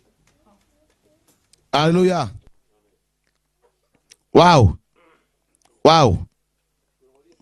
Waouh. C'est fort, hein? Tu peux le relire, Paul. Alléluia, gloire à Dieu. Tu peux le relire, frère. L'apparition de cet impie se fera par la puissance de Satan, avec toutes sortes de miracles, de signes et de prodiges mensongers, et avec toutes les séductions de l'iniquité pour ceux qui périssent, parce qu'ils n'ont pas reçu l'amour de la vérité pour être sauvés. Aussi Dieu leur envoie-t-il une puissance d'égarement pour qu'ils croient au mensonge, afin que tous ceux qui n'ont pas cru à la vérité, mais qui ont pris plaisir à l'injustice, soient condamnés. Écoutez bien ici, frère. Vous vous rendez compte? Parce qu'ils n'ont pas reçu l'amour de la vérité pour être sauvés, Dieu leur envoie une puissance d'égarement. Alors, le mot puissance ici, en grec, c'est énergia. Énergia, qui a été traduit par puissance ou encore fonctionnement. Vous avez vu le fonctionnement de nos églises? Ben c'est une puissance d'égarement. C'est ça, c'est un démon. Un démon qui est à la base de ce fonctionnement. Quel est ce fonctionnement? C'est le fonctionnement pastoral. Vous avez vu? Dans les églises bibliques, on ne voit pas les pasteurs, un pasteur seul dirigé. Vous avez vu? Mais regardez dans nos églises, il y a toujours, dans chaque église, il y a toujours un pape. Un mini-pape. Un mini-pape qui est en même temps mes amis, un précepteur, hein, donc un huissier. Hein, donc il reçoit, il perçoit les impôts qu'on appelle la dîme chaque mois. Il veille avec son bâton, n'est-ce pas, avec son cahier de contrôle, que chaque chrétien, mes amis, paye son impôt. Comme on payait l'impôt à César. Vous avez vu? Ben voilà, ce sont des Césars. Et pour avoir ce pouvoir-là, ils ne sont pas investis par Dieu, mais par les hommes. On appelle cela l'ordination. Vous avez vu? C'est pour ça qu'ils ont des soutanes. C'est pour ça qu'ils ont des collègues cléricales. Pour se différencier de vous. Vous avez vu? Ce fonctionnement-là, qu'on appelle le sacerdotalisme, c'est-à-dire la médiation humaine. Dieu est au ciel, eux, ils sont en dessous, et vous, vous êtes en bas. Vous voyez? La médiation humaine, alors qu'il est dit clairement qu'il y a un seul médiateur entre Dieu et nous, Jésus-Christ homme, n'est-ce pas? Dans 1 Timothée 2,5, eux, ce sont des médiateurs soi-disant. Voilà pourquoi vous allez les voir à chaque fois pour qu'ils transportent vos prières devant le trône. Vous avez vu? Quand on a des problèmes dedans, pasteur, prie pour moi. Parce que toi-même, tu ne peux pas prier. Vous avez vu? Voilà. Parce que vous croyez qu'avec eux, le transport sera beaucoup plus fluide, fluide, hein, n'est-ce pas? Donc, l'autoroute, voilà, il n'y a pas de bouchon. Vous voyez? Tellement qu'on est endoctriné. Vous voyez? On est complètement envoûté. C'est pour cela que vous sautez sur eux à chaque fois. Pour aller les dépouiller, aller les pomper comme ça pendant des années toujours. Vous ne voyez pas qu'il y a un problème qui ne va pas. Jamais vous allez voir les prédicateurs pour dire, sois seulement encouragé. C'est toujours pour parler de vos problèmes. Vous ne voyez pas qu'il y a un problème? Quand est-ce que vous allez résoudre les problèmes des païens? Si on doit rester sur vous 5 ans, 6 ans sur le même problème. Vous ne voyez pas qu'il y a un problème? Voilà comment nous sommes nos églises. Comme un serpent qui mange sa propre queue. Voilà. Nous nous mangeons nous-mêmes.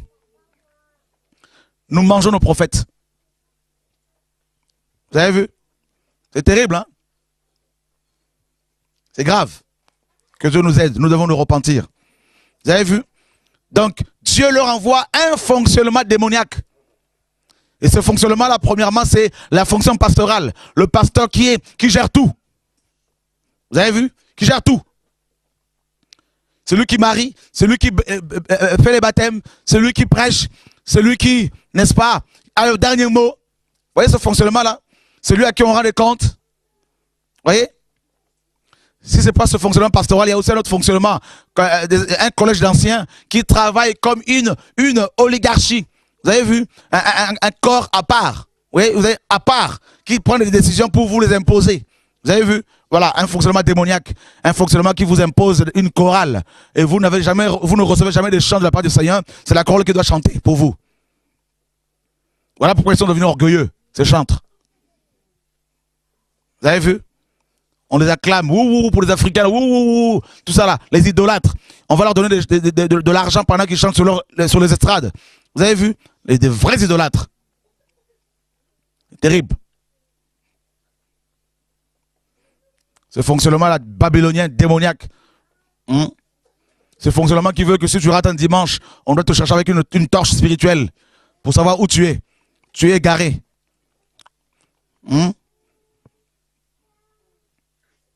Et on vous dit que sur le site internet de chrétiens, de pasteurs, vous avez un onglet, devenir membre.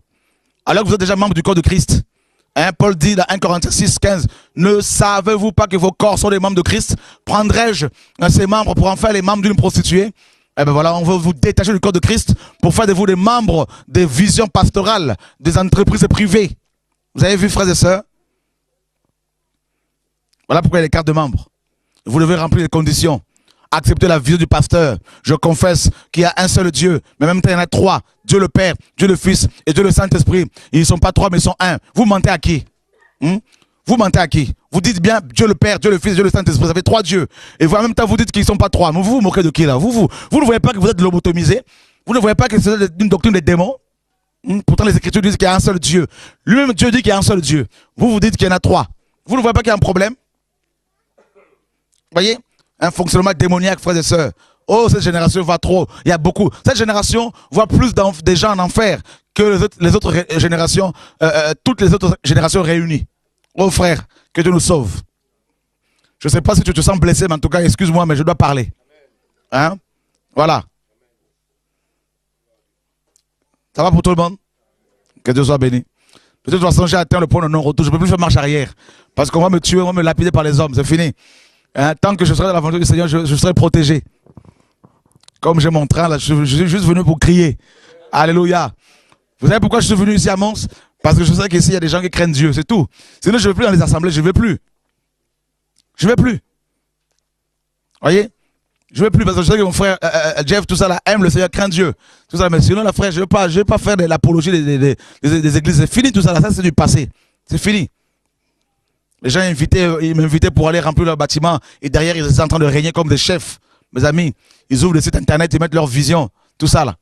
Hein, ils se disent, on va l'appeler comme ça, ceux qui suivent TV Vie vont venir. C'est fini tout ça, frère. Tous ces frères et ceux qui suivent le message dans le monde entier, je ne veux pas les orienter dans vos bâtiments d'église là. C'est fini. Fini. Je sais que vous faites des réunions contre moi. Je sais que vous faites des réunions, vous me voyez, vous me souriez. Mais vous faites des réunions sur moi là. Je bénis Dieu parce que la parole est claire. Je le sais. Vous pensez que je ne le sais pas? Je le sais. Continuez parce que c'est bon. C'est Psaume 23. N'est-ce pas que ça s'accomplit? Au nom de Jésus.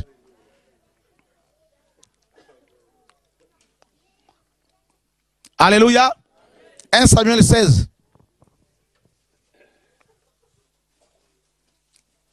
N'est-ce pas que vous aimez la vérité? Répercutez ces messages partout. Hein, tous ces messages, même les messages que vous recevez de la part de Dieu, donnez-les.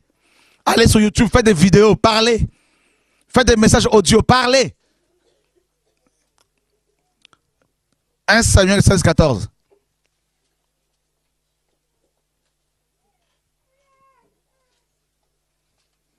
Quelqu'un peut lire? Hein?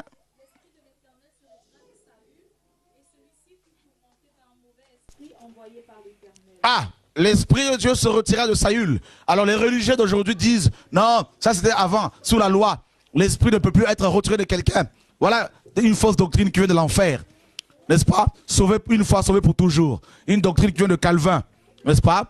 Vous êtes chrétien, eh bien, vous pouvez pratiquer le péché, vous serez quand même sauvé, n'est-ce pas? C'est ça la prédestination. Eh bien, vous irez en enfer, parce que la parole est claire. Celui qui est né de Dieu ne pratique pas le péché, nous dit la parole. Alléluia.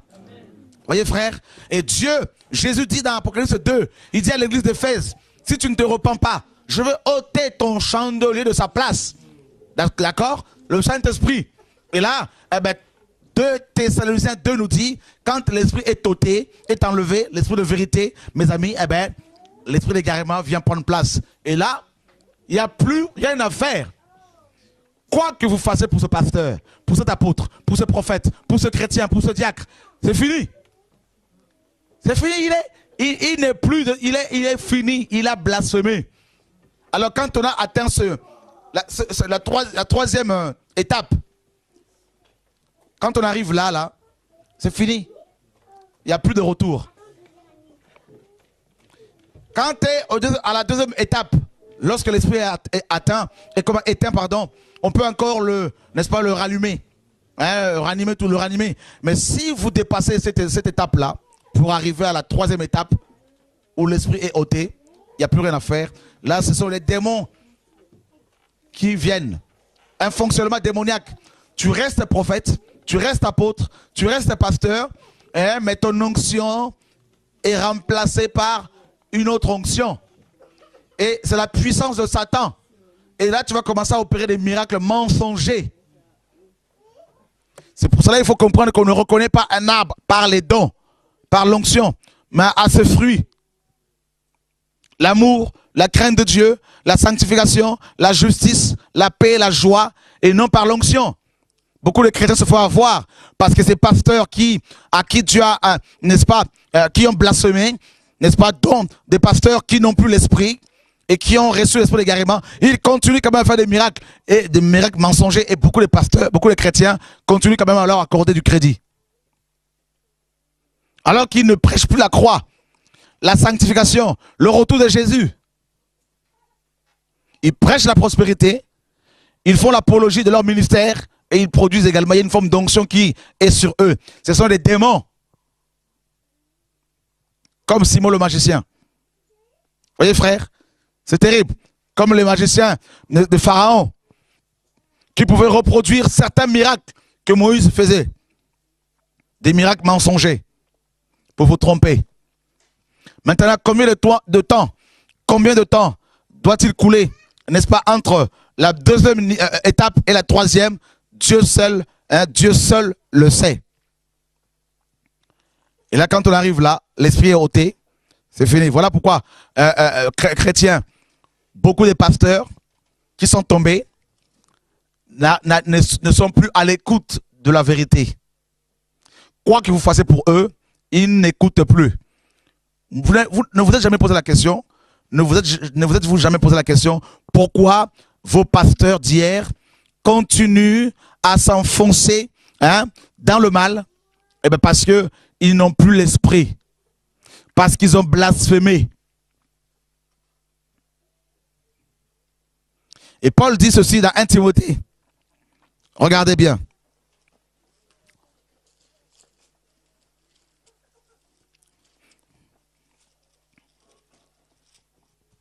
« 2 Timothée 3,13 »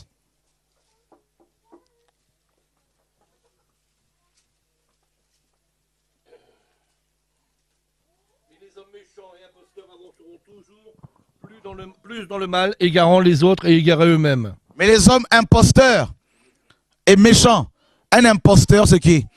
C'est quelqu'un qui, n'est-ce pas, se sert d'une identité, de l'identité d'une personne, pour se faire de l'argent, pour arnaquer, pour tromper. C'est quelqu'un qui se déguise. Et il est dit clairement dans 2 Corinthiens 11, 13, que Satan se déguise en ange de lumière. Et il n'est pas étonnant que ces ministres aussi se déguisent en ministres de la justice. Ce sont des imposteurs. Ils se servent de la parole de Dieu, de la Bible. Ils se servent du nom de Jésus pour se faire de l'argent. Et Paul dit, ce sont des méchants. Ils avanceront toujours dans le mal, égarant les autres et égarés eux-mêmes. Voilà. Voilà pourquoi la plupart des pasteurs ne veulent pas changer. C'est parce qu'ils ne le peuvent plus. Parce qu'ils ont déjà blasphémé. Voyez? Et regardez ce que Hébreux chapitre 6 nous dit.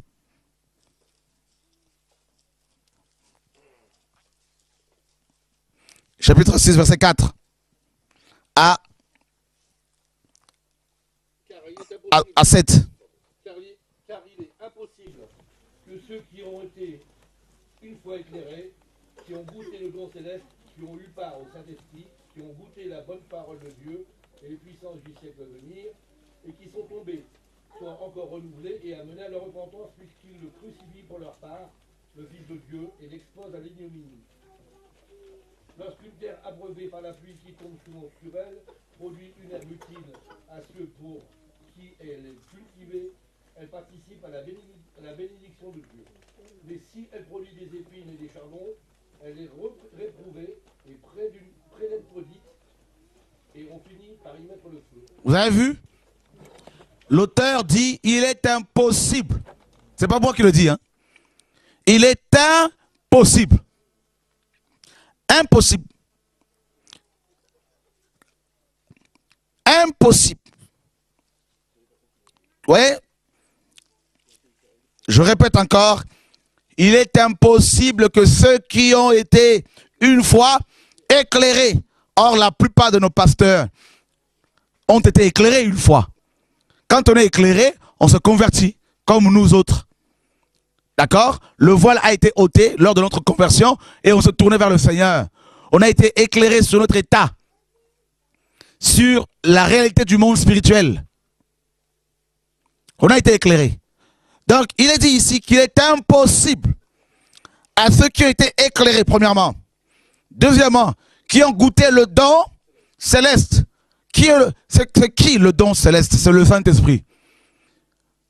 repentez-vous et convertissez-vous, n'est-ce pas, à cause de vos péchés, et vous recevrez le don du Saint-Esprit. Donc, il est impossible à ceux qui ont été éclairés, qui ont goûté le don céleste, deuxièmement, qui ont eu part, n'est-ce pas, au Saint-Esprit. Vous voyez que le don céleste de l'Esprit, qui ont goûté à la bonne parole de Dieu et les puissances du siècle à venir, et qui sont tombés, soient encore renouvelés et amenés à la repentance, puisqu'ils crucifient pour leur part le Fils de Dieu et l'exposent à l'ignominie. C'est fini, Paul. C'est impossible. Voilà pourquoi le pasteur de l'église de Lambersart, il n'y a plus rien à faire pour lui. Vous pouvez aller voir ces pasteurs avec le message du retour de la parole. Matin, midi, soir, ils ne changeront jamais. Et Pierre, dans 2 Pierre 2 nous dit, ils ont été créés pour être pris. Ils sont nés pour être pris et détruits. Jude nous dit, ce sont des astres errants. L'obscurité des ténèbres leur est réservée. Des hommes sensuels, dépourvus de l'esprit. Jude dit qu'ils se sont glissés parmi nous. Ils changent la grâce de Dieu en dérèglement. Ils renient notre seul maître qui nous a racheté, Yeshua. Voilà. Il n'y a plus rien à faire. Voilà pourquoi ces pasteurs deviennent de plus en plus pires. S'ils sont dans un péché, s'ils tombent dans l'adultère et ne se repentent pas publiquement, ils vont persévérer dans le péché, l'esprit sera attristé, et comme ils ont été ordonnés, ils ont des membres derrière eux, ils sont dans l'orgueil, ils ne veulent pas se repentir pour ne pas perdre, de peur de perdre leur salaire, leurs fidèles, ils continuent dans l'orgueil tout en péchant. Et là, l'esprit est attristé, ça peut durer 2 ans, 3 ans, 4 ans, et l'esprit, personne ne voit encore leur péché, parce que Dieu est patient. Eh bien, au bout d'un certain temps, l'esprit est éteint, et il continue, il pense que Dieu ne le voit pas, et à un moment donné, Dieu va, n'est-ce pas, ôter son esprit, et c'est l'esprit d'égarement qui va venir. On va commencer à entendre ces pasteurs prêcher, mes amis, sur la prospérité, alors que hier, ils l'ont dénoncé. La prospérité financière, matérielle. Ils vont commencer à prêcher sur the kingdom now, le royaume maintenant. Ils vont commencer à remettre en cause l'enlèvement de l'église, les noces, la divinité de Jésus. Ils vont commencer à dire que Dieu est tellement amour qu'on peut pécher tout en invoquant son sang, et on sera purifié, on sera lavé. On peut pécher et en invoquant le feu de Dieu, on va être consumé, le péché sera consumé et on va être rétabli. Ils vont mettre l'accent sur la grâce, la super grâce, que Dieu est le Dieu de grâce. Ils vont négliger volontairement, occulter le côté justice de Dieu, lion de Juda. Et là, c'est fini. Ils vont commencer à ordonner leurs femmes pasteurs pour gérer l'entreprise familiale. Ils vont commencer à s'allier avec d'autres pasteurs comme eux pour être forts. Ils vont commencer à rentrer dans les fédérations d'églises. Babylone, en association ecclésiastique. Et ils vont perdre le feu du réveil. Ils vont perdre, n'est-ce pas, l'approbation du Seigneur. Et les chrétiens qui aiment le Seigneur vont pleurer en se disant, ce pasteur dans ses débuts prêchait la croix, prêchait la sanctification, prêchait contre le divorce, contre le remariage. Il dénonçait ces pratiques. Mais aujourd'hui, il accepte cela. Et Paul dit, non seulement qu'ils font le péché, mais ils encouragent ceux qui le font. Ils approuvent ceux qui le font. Bien que connaissant le jugement de Dieu, déclarant dignes de mort ceux qui pêchent, ceux qui divorcent et avortent. Mais non seulement qu'ils le font, mais ils encouragent, n'est-ce pas, ceux qui le font. Voilà pourquoi ces églises sont remplies de divorcés remariés. Voilà pourquoi ces églises sont remplies de femmes habillées comme des prostituées, exposant leur corps. Voilà pourquoi ces femmes tombent enceintes, mes amis, alors qu'elles ne sont pas mariées. Voilà pourquoi ces jeunes femmes vont avorter, tout en chantant comme dans la chorale. C'est une génération destinée à l'enfer. Et ces pasteurs-là, que voulez-vous encore faire pour eux? Et quand Dieu envoie un prophète, ils vont s'allier entre eux comme Hérode et Pilate, des ennemis qu'ils étaient devenus amis pour combattre leur ennemi commun, Yeshua. Voilà comment ces pasteurs s'associent avec les uns avec d'autres collaborateurs, leurs collaborateurs pasteurs, pour combattre des envoyés de Dieu, pour les tuer, les lapider. Lequel des prophètes ces pasteurs n'ont-ils pas lapidé? Jérémie, ils l'ont combattu. Ésaïe, ils l'ont scié en deux. Mes amis, ils l'ont mis dans un tronc. Ils l'ont mis dans un tronc d'arbre. Ils l'ont coupé en deux selon la tradition juive. Voyez, Hébreux 11 nous dit qu'il y en a, ils ont été sciés, lapidés. Voyez, mes amis, Jérémie, on a dit de lui, tuons-le avec la langue. Voyez, ils vont te combattre, te traiter d'antéchrist, de faux prophètes, de sorciers, de magiciens. Ils vont ouvrir des sites internet sur ton nom pour te salir, pour te discréditer. Vous voyez, frères et sœurs, ils vont te casser. Et le Seigneur l'a dit, malheur à vous si tout le monde disait du bien de vous. Car les faux prophètes, tout le monde les accueille. Vous voyez, tout le monde les acclame, tout le monde les encense. Voilà notre génération, frères et sœurs. Oh Dieu, sauve-nous. Vous avez vu? Voilà pourquoi la plupart de ces pasteurs que vous connaissez ne peuvent plus faire marche arrière. Leur situation, mes amis, empire tous les jours, tous les ans. Mes amis, ils changent de doctrine, ils s'enfoncent dans le mal. C'est parce que ils ont atteint le point de non-retour. Ils ont blasphémé contre l'Esprit de Dieu. C'est fini. Fini. Fini.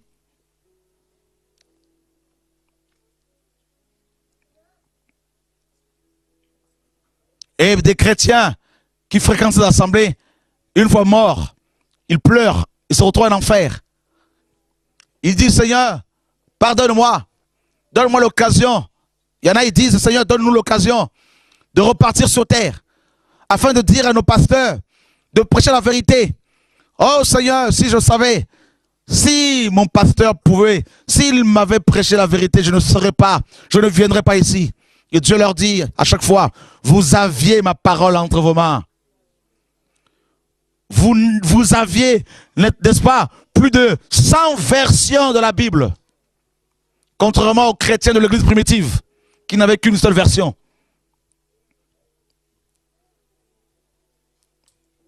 Oh Dieu, sauve-nous. Sauve-nous. Toute ma vie, je me suis occupé de mes affaires, plus que de mon âme. Toute ma vie, j'ai couru après le vent, après les hommes riches, après les grands de ce monde. Et pour m'apercevoir à la fin de ma vie que je n'étais que de la poussière, qu'une vapeur, qu'un souffle. Oh Dieu, sauve-moi. Mon pasteur ne m'a pas dit que je ne devais pas avorter, ni fréquenter les boîtes de nuit. Oh Dieu, sauve-moi. Je suis servi de mon corps pour faire tomber des femmes, des hommes. Oh Dieu, sauve-moi. Frère, je peux entendre les cris de l'enfer. Je peux entendre les cris de ces religieux, de ces apôtres, de ces prophètes à l'enfer, demandant, suppliant Dieu nuit et jour, comme l'homme riche dans Luc 16, qui suppliait Abraham d'envoyer Lazare pour avertir ses 5 frères qui étaient avares, qui étaient voleurs, qui étaient orgueilleux hautains, qui refusaient de changer, de se convertir. Jusqu'à quand vas-tu résister à Dieu, femme? Jusqu'à quand vas-tu résister à la parole de Dieu? Jusqu'à quand vas-tu courir après les prophètes pour demander de l'eau de bénédiction, l'eau bénite, l'eau pour te protéger? Jusqu'à quand vas-tu prier avec ton huile, n'est-ce pas? Jusqu'à quand vas-tu utiliser ton huile plus que la parole de Dieu pour te protéger? Oh, idolâtre, cette génération, mes amis, a blasphémé contre Dieu. Il n'y a plus rien à faire. Regardez vos enfants, regardez vos filles, comment elles se comportent. Vos garçons, comment ils se comportent, vous chrétiens. Cette génération, frère, oh, que Dieu nous aide. Nos églises, là, frère, ce sont des stations de métro. Ce sont comme les stations de bus, des abribus, où les gens sont en attente de prendre le train qui les conduira en enfer. Frère, c'est terrible. C'est pour cela que Dieu dit, mon peuple sortez du milieu d'elle, de Babylone. C'est la sortie. Sortez de ces églises, sortez de ces bâtiments, de ces maisons, sortez de ce joug pastoraux, sortez de ce contrôle pastoral, sortez de vos couvertures pastorales. C'est de l'envoûtement, c'est de la sorcellerie. Sortez de là. Et que les prophétesses se lèvent pour parler. Et que les prophètes se lèvent pour crier. Et que les messagers, les messagères de la bonne nouvelle, frère, soient de nouveau, alléluia, remplis d'onction de Dieu pour aller libérer le peuple de ce joug.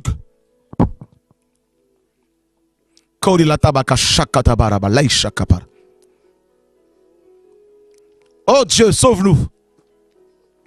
Oh Dieu, sauve-nous. Regarde sous tes pieds, il y a l'enfer. Regarde comment Satan cherche avec ses mains à attraper tes pieds pour t'attirer plus bas. Plus bas que le ciel. Regarde. Regarde. Toutes les fois où tu t'es masturbé, toutes les fois où tu as convoité, toutes les fois où tu étais sur des sites pornographiques, regarde toutes les fois où tu as menti, regarde toutes les fois où tu t'es servi de quelqu'un d'autre pour avoir de l'argent, toutes les fois où tu as été là pour briser des mariages. Eh ben, aujourd'hui, là, si tu ne te repens pas là, c'est l'enfer, ma soeur, c'est l'enfer qui t'attend. Et tu vas le regretter pendant l'éternité. Fini.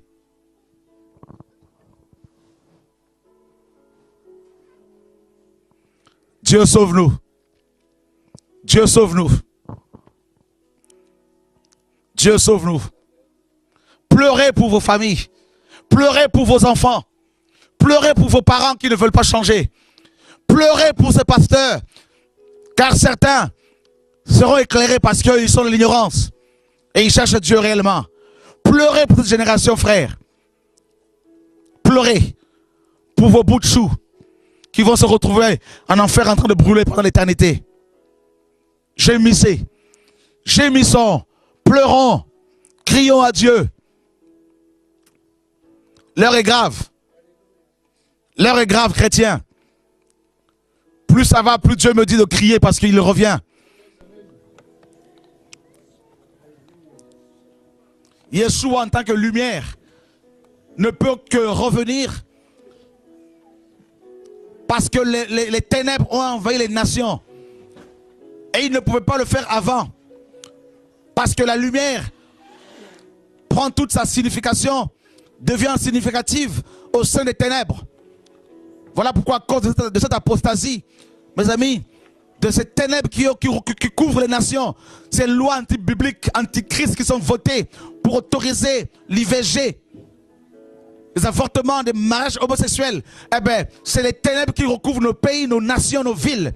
Voilà pourquoi Yeshua, en tant que lumière, ne peut que revenir, frères et sœurs. Oh, jeunes gens, sauve-toi. Sauve-toi de cette génération. Sauve-toi. Prends tes jambes à ton cou.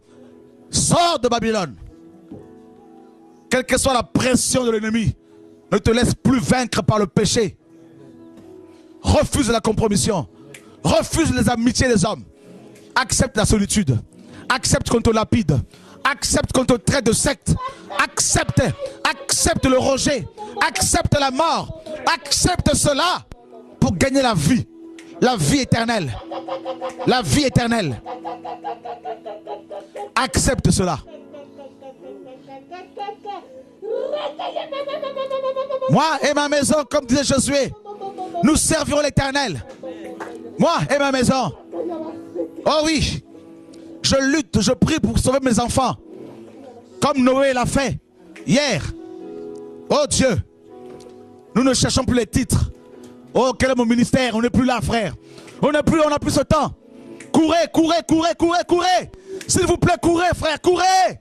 Sauvez-vous. Derrière sur le feu, le jugement. Courez. Quittez Sodome. Quittez ces mauvaises pensées. Quittez la rébellion contre Dieu. Quittez la rébellion. Quittez le doute. Quittez, femme. Quittez, s'il vous plaît. Quittez le là. Quittez, courez. Courez. Courez comme Hébreux 12 le dit. Courons vers la carrière qui nous est ouverte. Courons. Courons. Courez, courez, courez, courez, courez. Regardez, le maître est derrière la ligne d'arrivée. Et il nous appelle. Il nous tend la main. Courez. Courez. Courez. Tu n'as pas été destiné pour brûler dans le feu. Courez. Courez. Courez. Courez. Courez. Courez. Courez. Chez toi, plie tes genoux. Médite ta Bible. Débarrasse-toi des idoles. De tous ces pasteurs. Repends-toi chez toi. Repends-toi. Repends-toi. Oui, ton pasteur t'a déçu. Mais ne t'arrête pas sur ça. Oui, ce frère t'a déçu. Mais ne t'arrête pas là-dessus. Cours, cours, cours, cours. Cours.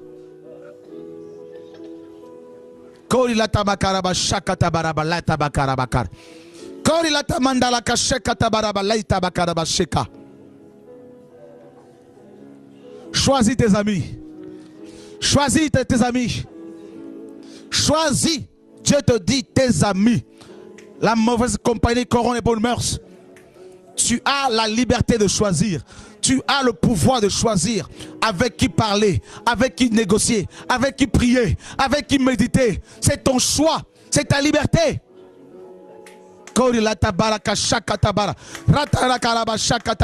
Voici sa présence, voici son onction qui vient te libérer, qui vient te guérir. Mon Dieu, sauve-nous. Mon Dieu, sauve-nous. Mon Dieu, sauve-nous. Père, sauve-nous. Sauve-moi de l'enfer. Papa, sauve-moi. Papa, sauve-moi. Sauve-moi. Père. Père. Père. Père. Père. Père, sauve-moi. Je ne veux pas y aller. Je ne veux pas y aller, papa. Sauve-nous. Je mets mon titre de côté. Je mets le ministère de côté, papa. Sauve-moi. Sauve-nous.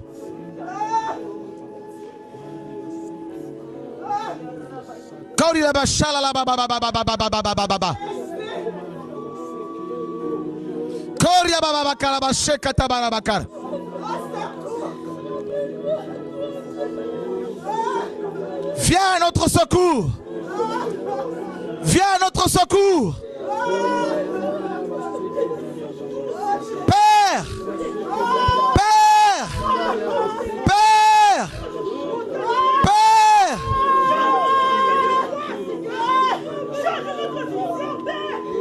Père.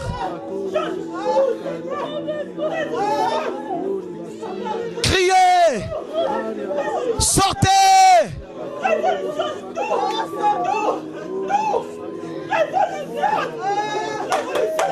Sortons.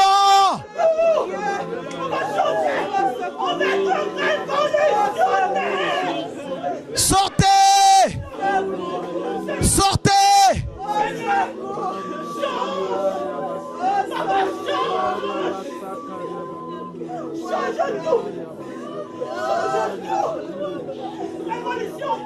Sors. Laisse la colère. Sors. Laisse le mensonge. Sors. Sors. Sors.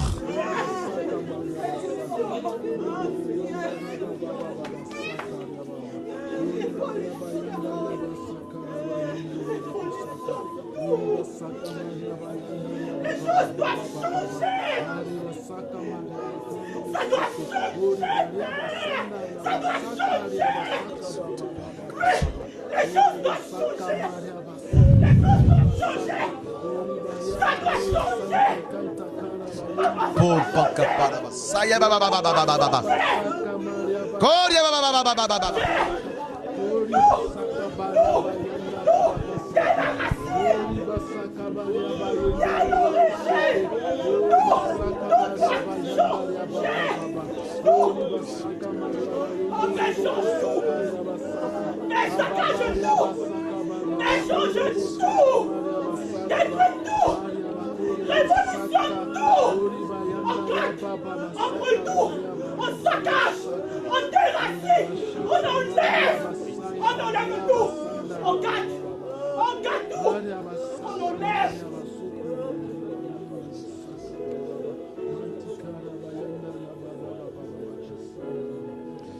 Dieu nous tend sa main.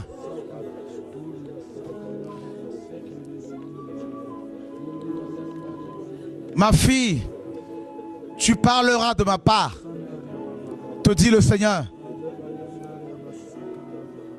Des jeunes femmes t'attendent. J'ai mis mes paroles dans ta bouche. J'ai mis mes paroles dans ta bouche. Tu es ma soldate. Tu es ma guerrière. Va et avertis. Va et avertis. Parle. On te traitera de Jézabel, de rebelle. Mais parle. Ma fille, je compte sur toi. Parle.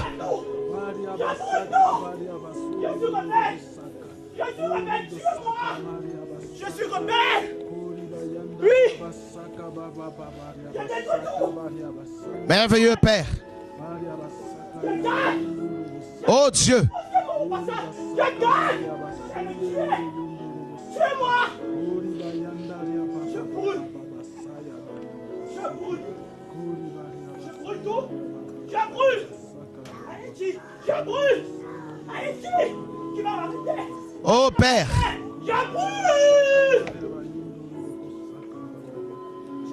Père, sauve-nous. Est-ce qu'on peut chanter encore le cantique de tout à l'heure?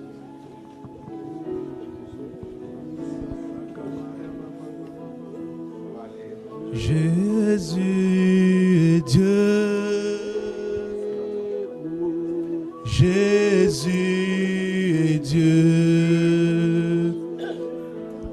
Jésus est Dieu.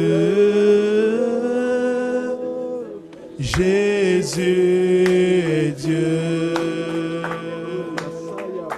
Jésus est Dieu. Jésus est Dieu. Jésus est Dieu. Dans les cieux, Jésus est Dieu. Sur la terre, Jésus est Dieu.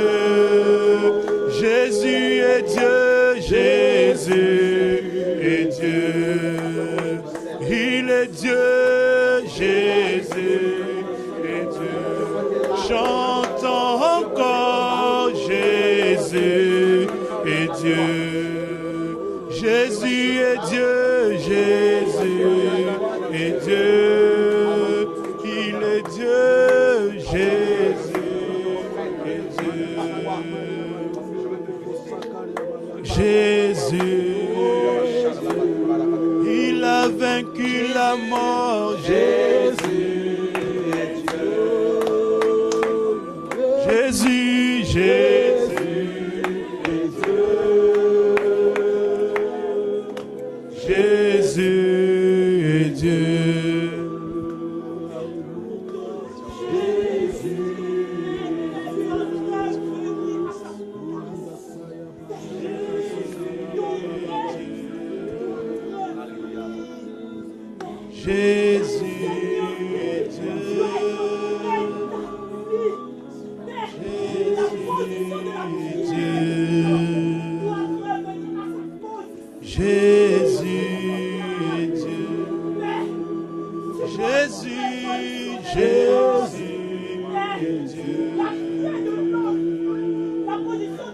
Jésus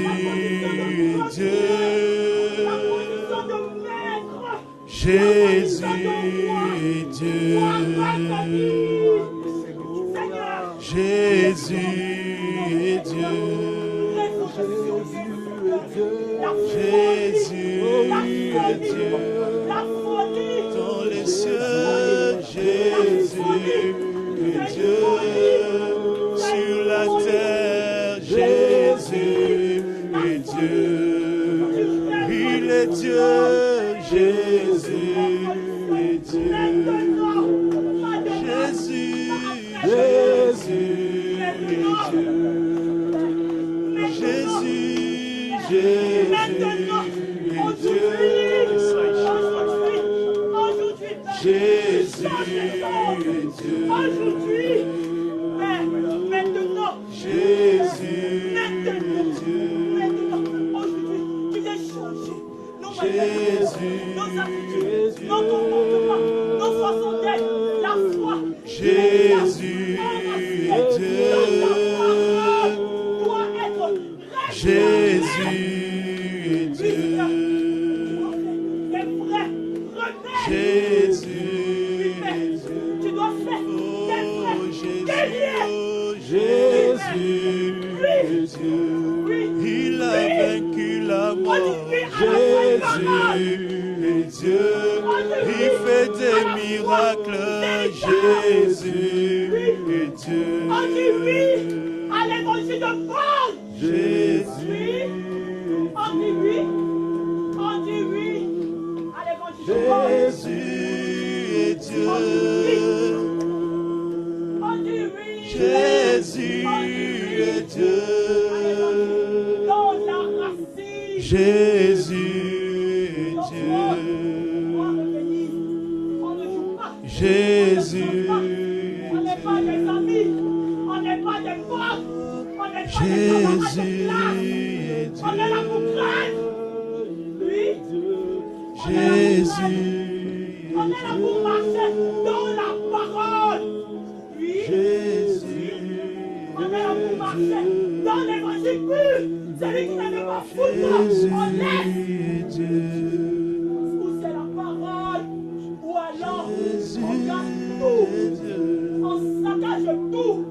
On brûle tout. Jésus, Dieu. Ou c'est la parole, c'est bien. On gagne, on laisse tout tomber. On gagne. Jésus, la foi. On est là pour vivre la foi dans la racine. Dans la racine des vie. Jésus, Dieu. La foi dans la racine. Pour le frère des sages a implanté toute chose dans la racine. On te suit. Il a vaincu la mort. Jésus est Dieu.